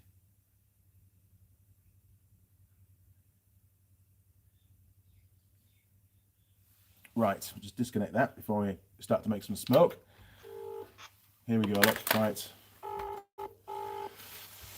Oh, is she going to answer or is she still in bed? I don't know. I don't even know what time it is. Holy moly, it's nearly 10 o'clock. She should be out of bed by now. Anyway, just while we're waiting for Mrs. Mechanic to answer the phone. Hi, you've reached Emma. Sorry, you can't get to the phone. Oh, I'll send her a text. This is ridiculous. Can I have a coffee? Please. You've got to put please on there, haven't you? Very thirsty. I hear movement. She's definitely up. Oh my word. Oh, Jim K. Done a super chat. Can we get Andy some coffee? You're a good man, Jim. Thank you very much. Simon, you need a kettle in the workshop. I do need a kettle in the workshop. I have a barbecue in the workshop, which is currently outside at the moment, but it does live in the workshop. She hasn't responded to my text. I don't know what's going on. I don't. No, thank you very much, Jim. I really appreciate that. Thank you. I live in the middle of... Don't forget the bacon. We have got some bacon. And she's promised me a bacon butty this morning. But it still hasn't turned up, has it? Honestly. And I've got, like I said, I've got 4 ROVs here at the moment, all needing major service and repair work. I have got so much to get done. And I've got to go up to Auckland on Tuesday. Early start Tuesday morning to go and collect some more ROVs. And then head right down south with those to do some filming, believe it or not. So I'll only have Thursday, Friday back at home, but I've got my day job. I've got a lot of work building up on that as well. So the next few weeks are going to be crazy. I'm going to be in the South Island for the first week in June, visiting dealers and doing some dealer training as well. So God knows when I'm going to get all these vehicles done. It's going to be long days. And my apologies, there's been no videos going out for the last week other than these live streams. I just don't have time. I really don't, unfortunately. Duke of the Dales, my 640 LC4 has 19,000 miles on it. What's the highest mileage you've known for these engines to do? Ask Mrs. Mechanic for 39 coffees. I should do that, shouldn't I? That's fantastic. And you know what? She'd make them as well. If she was out of bed, she'd make them, that's for sure. Bacon fixes everything. It does. I like bacon. Bacon butty, John.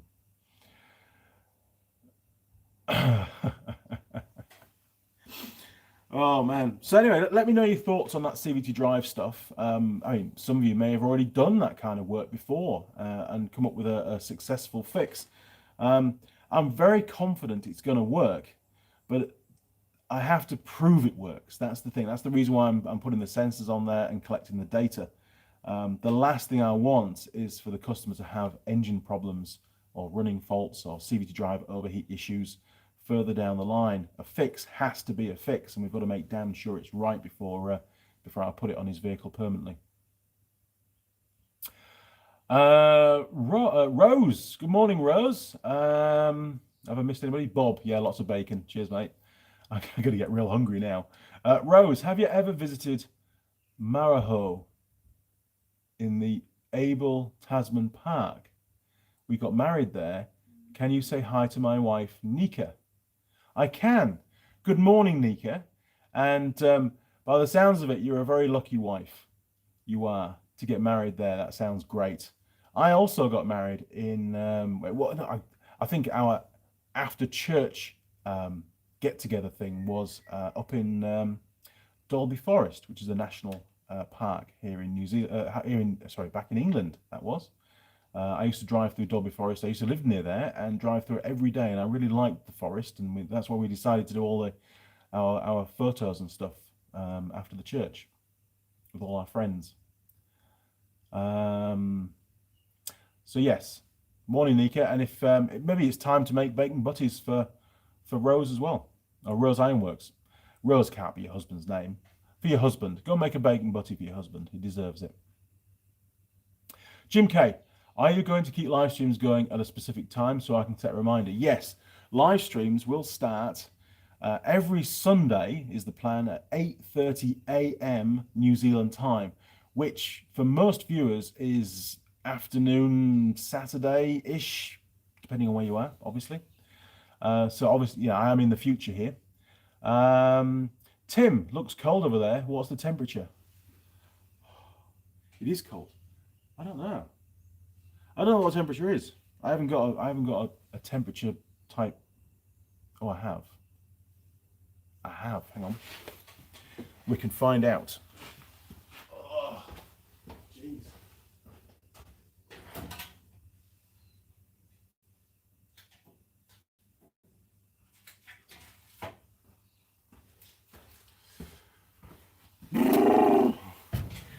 It feels really cold. It probably isn't for you guys. Let's have a look. See if we can get this out of the bag.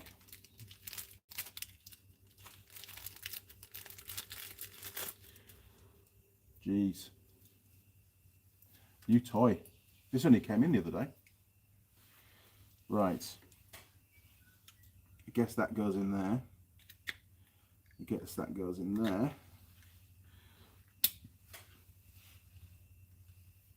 Ah, okay. It's 10 degrees, 9 degrees C. There you go. And I'll prove it's going to warm up because I'll put my finger on it. Look, yeah, look, you see it's warming up now. So the temperature is about 10 degrees, which feels pretty cold. It does.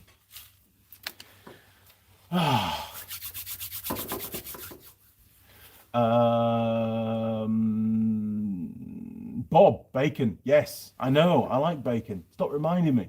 Gaber, I work often on, I think he means no-work rail sites or network rail sites. Their terminology for RRV, road vehicle. Yes, this is ROV, recreational type vehicle.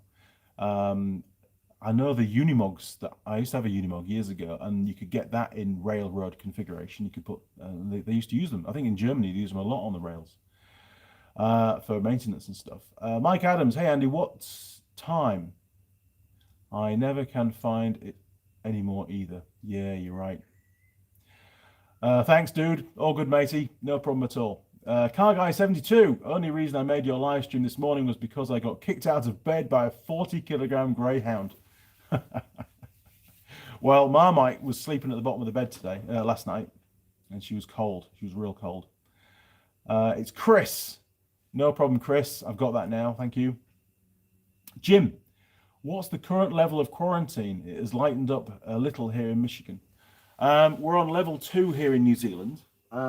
Most retail outlets are now open. Hairdressers, barbers, all that kind of stuff's going. Although, actually, there is a little story I'd like to give you. I was out and about the other day. It was very late at night, and I was heading back. So it would have been about, it was about 7 p.m. I was in Auckland, and I've been to go and collect a couple of ROVs, 2 of the ones that are here now for servicing. And I was really hungry, and I said to Mrs. Mechanic, who was my co-pilot for the day, I said, should we get a pizza? So she said, yeah, pizza would be nice. Because, you know, you can go order a pizza online, or give them a call, and you can go and collect it. You can't go in the restaurant, but you can do pickup. So I thought, right, well, we'll treat ourselves. We'll have a Hell's Pizza. I don't know who else has got Hell's Pizza, which countries it's available in, but Hell's Pizza is is like the best pizza you can get here in New Zealand. It's supposed to be really good. It does taste nice, and I've had Hell's. It's always seen as a bit of a treat. We often go for like Domino's pizza or stuff like that. So Hell's is a bit better than Domino's, I think.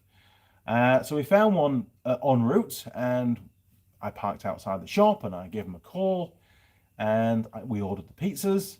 And I was busy giving the guy my credit card number over the phone, and I gave him the 16 digits, and he seemed to understand that okay.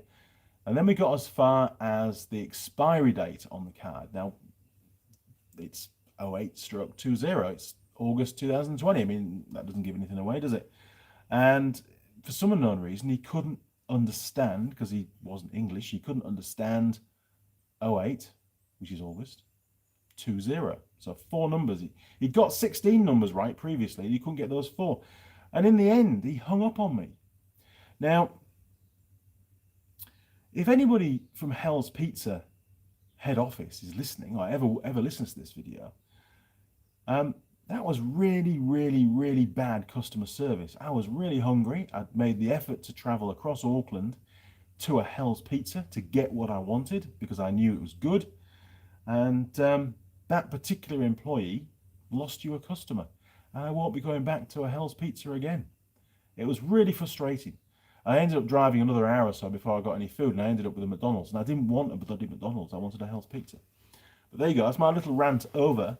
Customer service is so important these days. It really is. And if you've got employees that don't understand the native tongue, which is English in this country, they shouldn't be answering the phone. It's as simple as that. Anyway, where's my bacon butty? Jeez. Where are we now? George, that's really cold. It's not that cold, but it feels cold. John, late Saturday night, your time. It's 7 minutes past 11 on Saturday night for John. Wow. Simon, do you get real British type bacon in New Zealand? You can. You've just got to hunt it out. A lot of the bacon, it's just like ham. It's not bacon. But Mrs. Mechanic has found a proper bacon sauce. She won't tell me where it is because obviously I'll go and buy too much of it. But she does feed me good bacon. Crispy, nice bacon. Honestly, it's good. What have we got?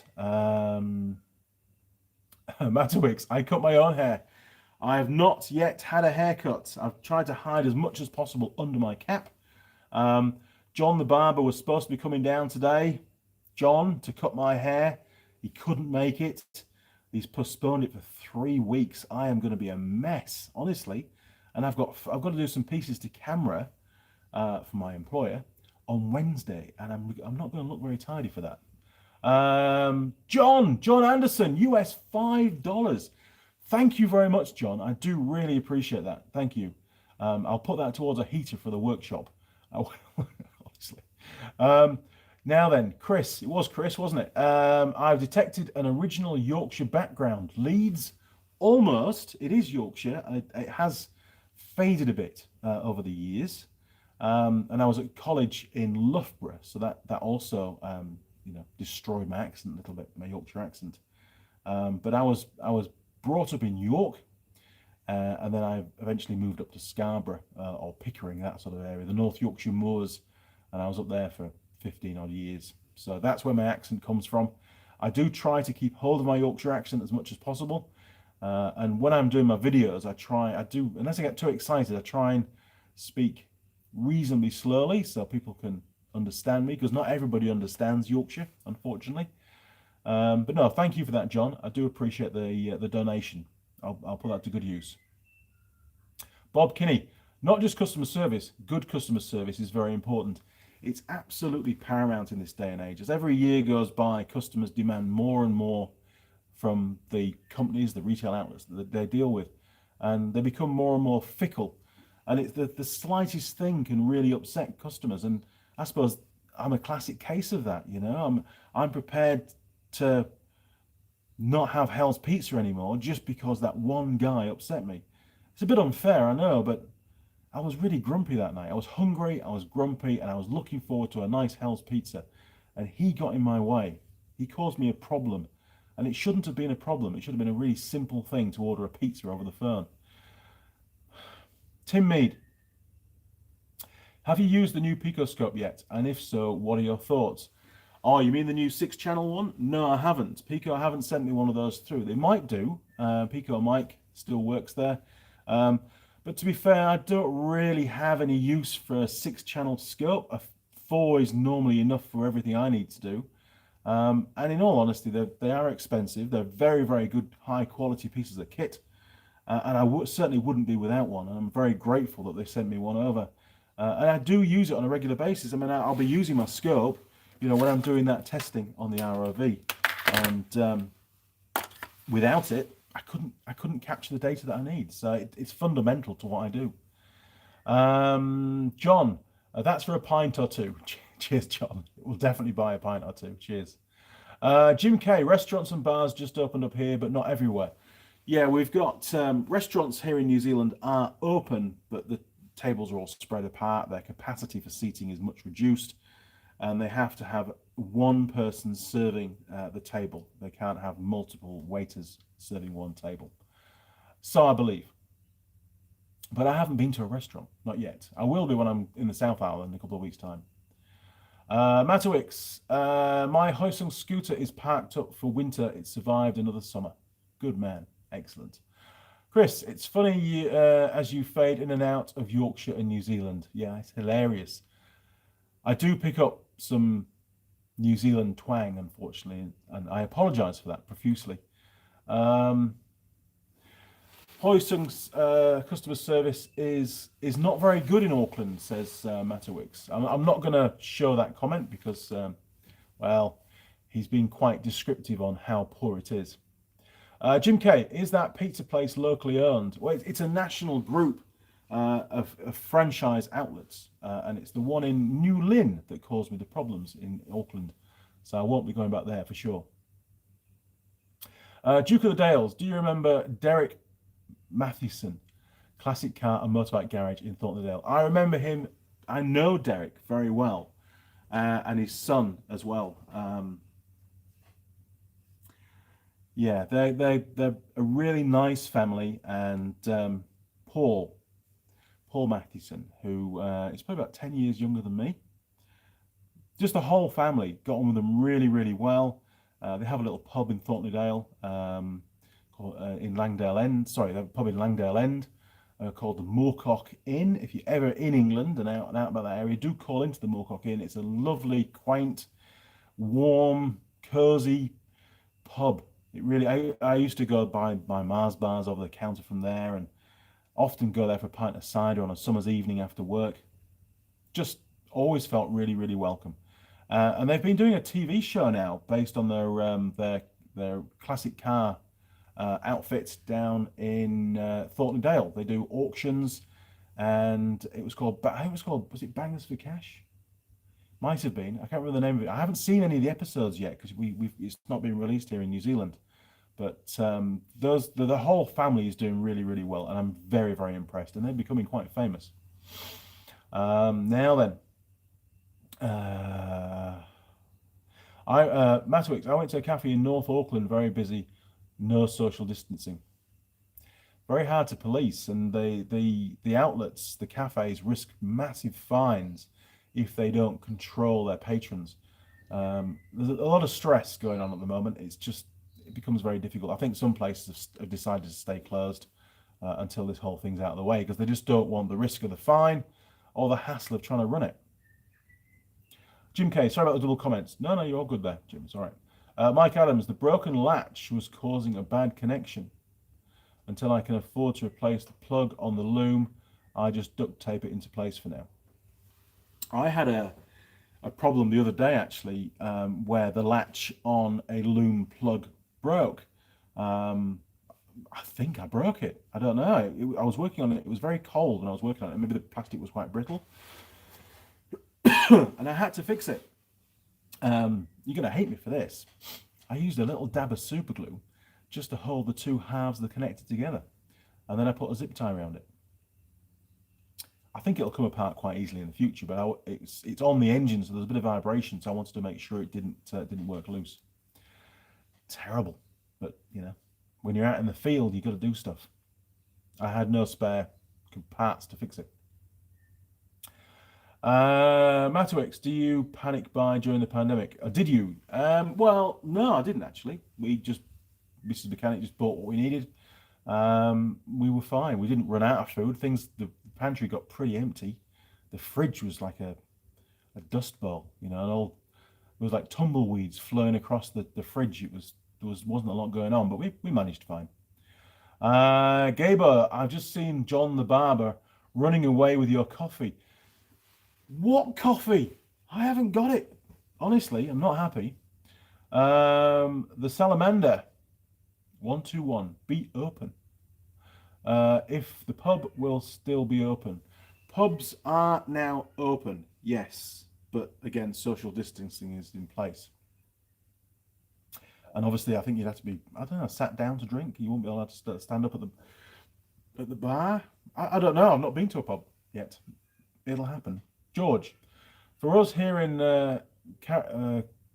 Kerala, India, 10 degrees was the coldest experienced at a hilltop place. Wow. Never in rest of places in the state. Tropical climate here, peaks around 40 degrees C in the summer. 40 degrees is too hot for me. Can't cope with that. Robert Hickey, half the connectors on my VW Jetta have wire ties clinching them together. Yeah, it's amazing what you have to do to get the problem solved. Tim Mead, hopefully you don't run out of toilet paper. It was a problem here in the USA. Seriously, you actually ran out. I mean, I suppose Mrs. Mechanic might have bought an extra pack just before lockdown, but we didn't go mad. You know, we've been fine, in all honesty. Wasn't an issue. Jim K, any strange panic buying here? Toilet paper, chicken, and red meat. There was a bit of panic buying at the start in general. It was sort of regionalised. It wasn't countrywide. You know, you go in the supermarket and some of the shelves were stripped bare. But the supermarkets soon put a stop to that. They limited the number of items you could purchase per visit, and that's within a week things got back to normal. It wasn't that there wasn't sufficient food in the warehouses. It was just getting the food from the warehouse to the supermarkets, and I think they upped the number of trucks on the road to do that. But it's not an issue anymore. It really isn't. New Zealand is, I can't say back to normal, but about as back to normal as we possibly can be. Matterwex, do you think changing to a semi-synthetic oil would make a motorcycle engine suddenly start using oil? It happened to me. Wasn't a leak. Yeah, I have come across this before. Not always just changing to a different type of oil, you know, going from mineral to semi, for example. Just a normal oil change where you're taking out the old oil that's lost a lot of its properties. Not just lubrication properties, but the additives have lost their properties too. You put the new oil in, and some of the additives allow the oil to cling to the cylinder wall a lot better. And if the rings are a bit worn, then the rings can't, especially the oil scraper ring, can't scrape the oil completely off the bore, and some of it gets into the combustion chamber and starts to burn. It's not so much a problem with the oil. The oil's doing its job. It highlights a problem with a worn engine. That's the issue. And maybe the piston rings have lost, you know, some of their tension against the cylinder wall. They're a bit old. Maybe the engine's gone through maybe an overheat situation, where again the rings have lost their tension. So it's time for a top-end rebuild if that's the case. Maybe even going back to just a mineral oil may not be sufficient, you know, because again, although there's limited additives in mineral oil, they may still be, or they will be, of better ability to keep the oil clinging to the cylinder wall. So, you know, it's time for a quick top-end rebuild and a hone. New set of rings, I think, will fix that problem. But no, I do see it quite often, to be honest. And then, you know, over time, it settles down. As the oil loses its properties, it burns less oil again. Now then, Simon, Jim K, the UK still has a bit of flour shortage on the shelves. Holy shit, really? Bob Kinney, would use fully synthetic if possible. It'd probably be even worse with fully synthetic, to be honest. The main benefit of fully synthetic is the oil retains its lubricating properties, and the additives tend to last longer in that quality oil. So potentially, you know, oil change intervals can be extended. Obviously, some engines require fully synthetic, like race engines and stuff, but I'm not really a huge fan of fully synthetic oil. I think, especially if it's a big single cylinder engine, it's not really designed for that kind of application. Not normally. Tim Mead, how do you use this situation turning out in the how do you see the situation turning out in the next few weeks, upcoming weeks? Well, the country is getting back to normal. There's no doubt about that. I can only really speak on behalf of the motorcycle dealers, and in the main, they are all very, very busy, busier than normal this time of year. You know, I imagine that they're getting caught up with the maintenance that they couldn't do during the lockdown period.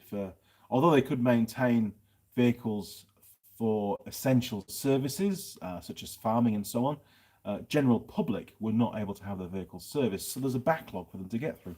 So they're really busy. They're doing okay. I'm traveling again now. I've been out of the house. I've been up to Auckland a couple of times. I'm going to the South Island in a couple of weeks' time for a whole week. You've just got to be careful, you know, and be sensible. We haven't had very many additional cases over here. There's a lot of testing going on. So, you know, I think the environment that I'll be working in is relatively safe as long as you take certain precautions. And I don't see lots of different people on my trips, only specific people. And most of the time I'm just driving in my car anyway. So I'm on my own. So it shouldn't be too bad. Hopefully I'll be all right. Jim K, what size is the trailer you use to transport the ROVs? It's an Eiffel Williams. I've stuck with that brand. I had it actually shipped specifically from the UK to New Zealand. There is a dealer here now in New Zealand that organised that for me. It's 2.3 metre wide bed. The wheels are under the bed, so the overall width is the same as the bed width, which is 2.3 metres, and the length is 5.7 metre bed. And there's probably another 1.5 metres on the A-frame at the front to the hitch. So it's a pretty big trailer. It's triaxle. It's got six wheels. All wheels are braked. The tyres are 10-ply commercial spec that run at 120 psi. The braking system on the vehicle, on the trailer, is mechanical. Drum brake, which I'm more of a fan on. Than disc brakes on trailers. They tend to be require less maintenance, and the brakes are incredibly powerful, especially when you've got a weight on there. It certainly doesn't reduce stopping distance. If anything, you get hauled up pretty quicker than normal. To be honest, it's pretty good. I do like it. I bought it last August last year. I got delivery of it, so it's almost a year old. Another few months to be a year old. It's probably covered 20,000 Ks in the last year. It's done a lot of work, and I wouldn't be without it. It's saved me a lot of additional driving, being able to transport 2 ROVs at a time. Now then, Duke of the Dales, any recommendations on best oil for the KTM 640 LC4? Yeah, I use the Motorex is the OE recommended oil for that bike, and it's fully synthetic, so you want to be using the Motorex oil. I think I have used Motul fully synthetic, and I might have even put Yamalube in it as well, fully synthetic, over the years. It probably gets Yamalube now when it is due an oil change because it's been stood for too long. But definitely fully synthetic. That engine needs fully synthetic oil. Gabo, do you have air leak in your airline somewhere? I heard your compressor going off 2 times since. Yeah, maybe there is. I don't think there is. I've not heard an air leak anywhere. It's not a big tank, so it doesn't take a lot for it to lose enough pressure to trigger it again. Normally, I unplug it for the live streams. Apologies. Matowix, why does scooter engines only have that gauze filter and not a proper element oil filter? Not even an eyeglass or an oil light? Cost, probably, in all honesty. Cheapness. The Honda C50s and stuff, they only had a little gauze filter from memory. Sure, yeah, they did. Only had a gauze filter. A lot of the little scooters just have a gauze filter. They don't have a spin-on or a paper filter anywhere. cost, sure of it. Jim K, holy cow, 3-axle. Yep, it's a good trailer. It really is. Very stable on the road. Car Guy 72, take it easy, Andy. I've got to go. Okay, Car Guy 72, thank you very much for being on board. And maybe we'll catch up again next Sunday. Who knows? Bob Kinney, scooter engines are small engines and usually only have a dipstick to rely on oil levels. Correct. Matowix, on a rear motorcycle tyre, if mainly the middle groove is worn, will it fail a waff, or do they consider the entire width of the tyre tread? No, it has to be across the entire width. Every principal groove, so not the little thin ones just for water dispelling. Any principal groove needs to have at least the minimum tread depth, which I think is 1.5 millimeters from memory. I can't remember anymore. I haven't done a warrant for years. But you'll have a tread wear indicator on there anyway, so that's a good way of telling. But to be honest, if your tyres are borderline and you're on a motorcycle, just fit new ones. You don't have a lot of tyre on the road anyway, and if there's heavy rain, then your stopping distances and your grip on the road surface is already compromised way before the tyre gets to a legal limit. So you should put new ones on. So there we go. We've caught up with all of those. We're at 2 hours and a minute, and I'm cold. I'm really cold now, actually. Yeah, one more cigarette, and I think we're going to have to sign off. Any more questions?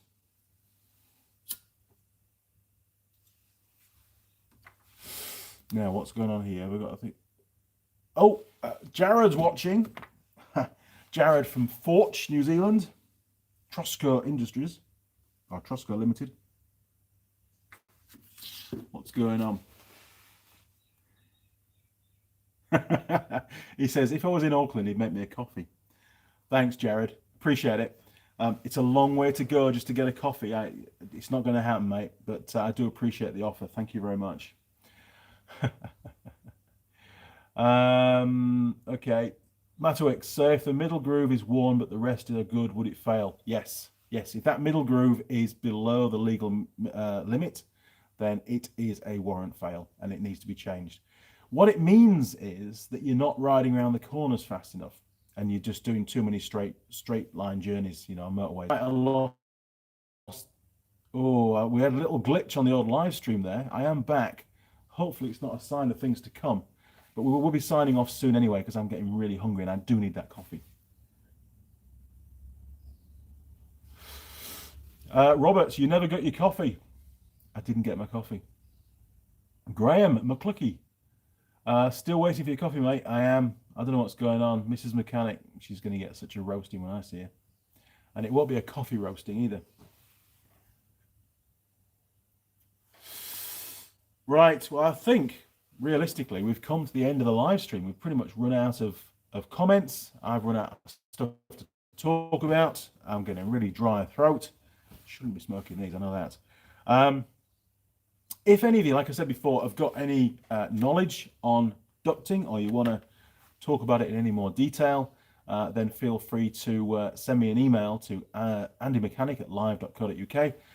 Don't forget also that you can get official Andy Mechanic merchandise from www.zazzle.co.nz/Andy Mechanic. You'll find it on there. Just do a search on the site and you can get your official Andy Mechanic mug, which I would show you if it had coffee in it. It hasn't been delivered. Honestly, the whole thing's falling apart, isn't it? Anyway, it's been great to talk to you all this morning. We've talked about all sorts of different things, from Eiffel Towers to Renault 19s to Renault 5 turbos and Citroen vans where the pedals fall off the bulkhead, and man, there's just and bacon and coffee and all that kind of thing. So it's been great to have you on board. Thank you very much for joining me, and I will see you all again next Sunday for another chat. I'll see you around, guys. Thanks for watching, and take care in this pandemic time. Be safe. Over and out.